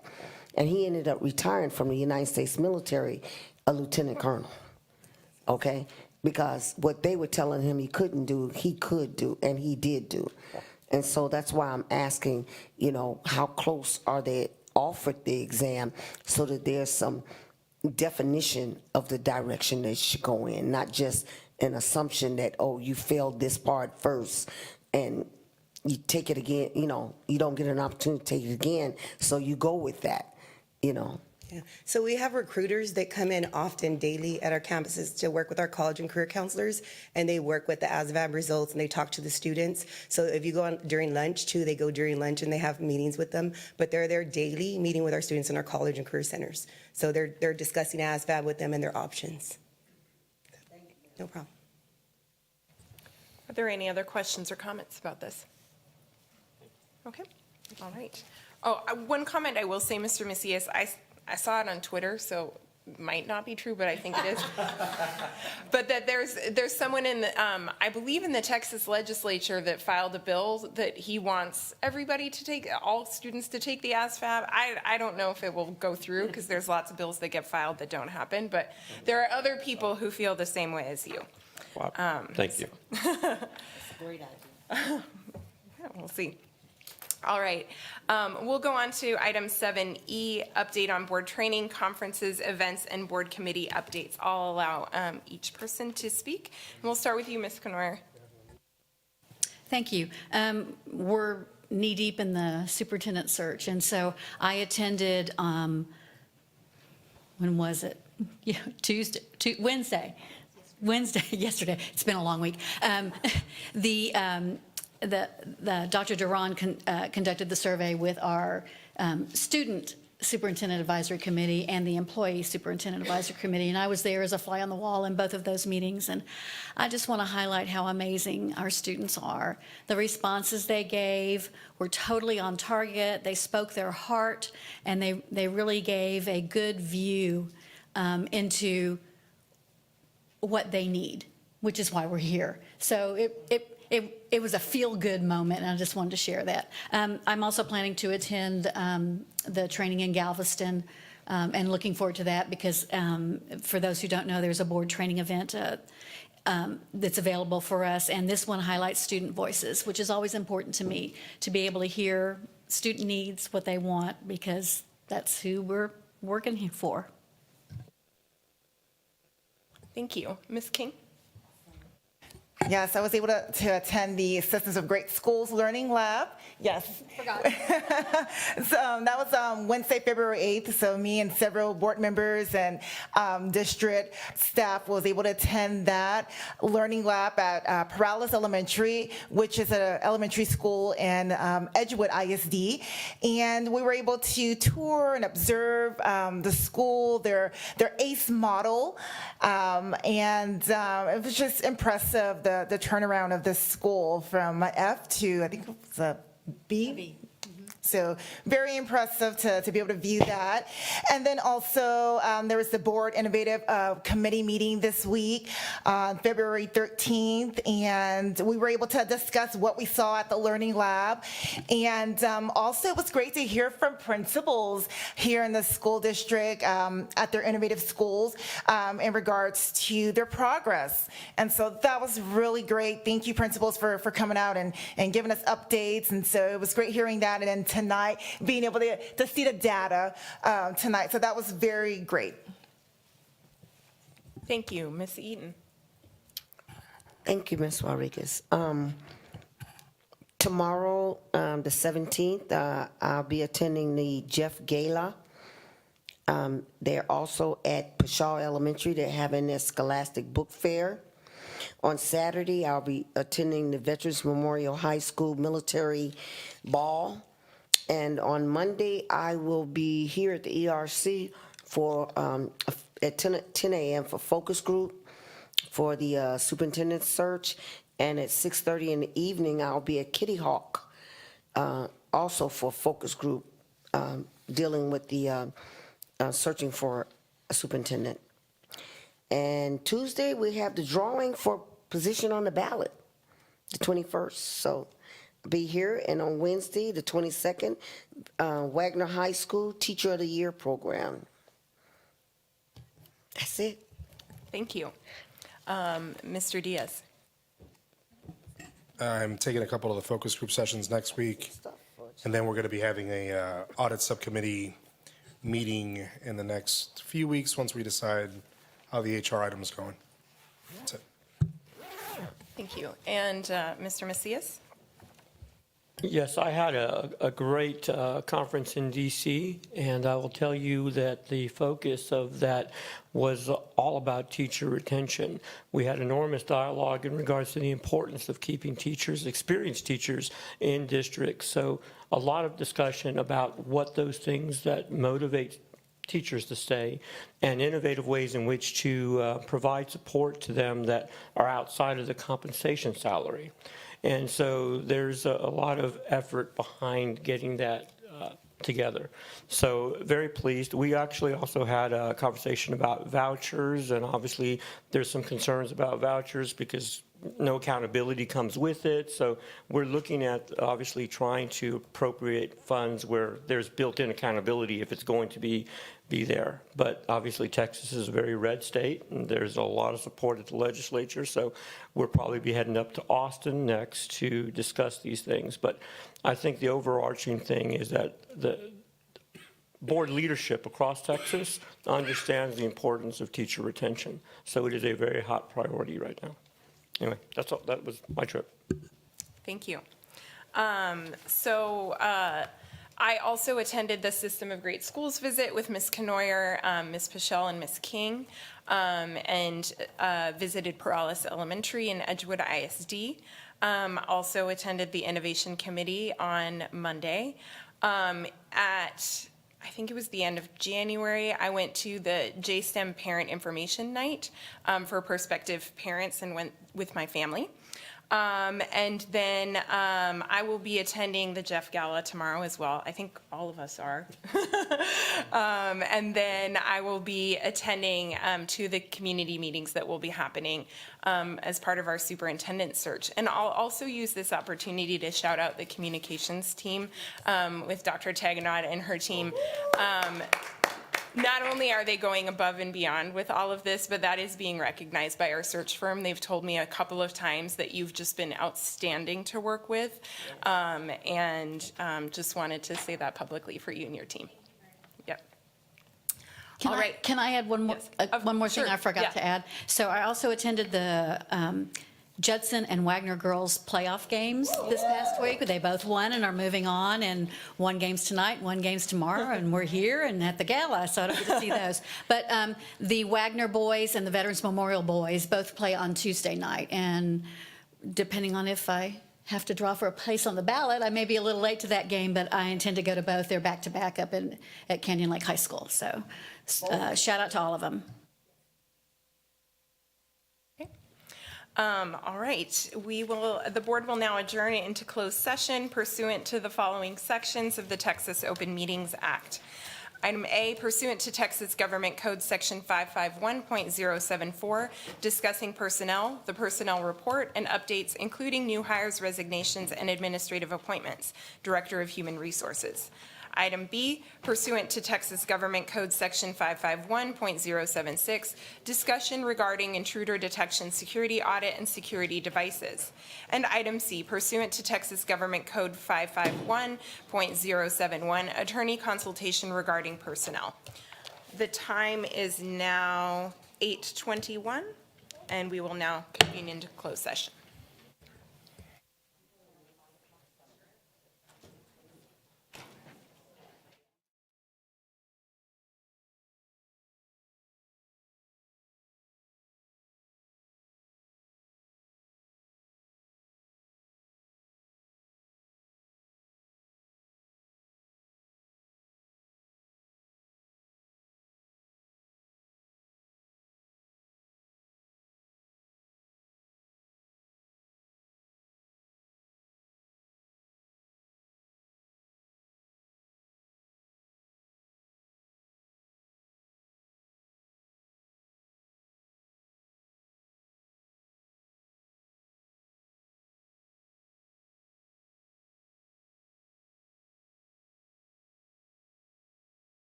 All right.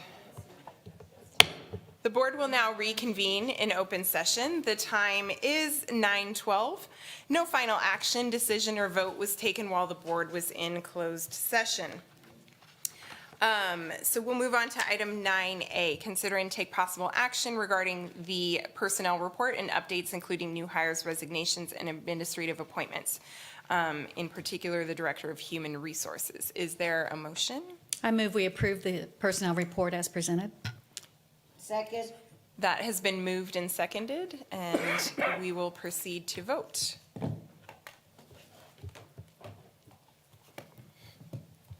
That item passes unanimously. There being no further business, this meeting is adjourned at 9:13 p.m. Thank you very much.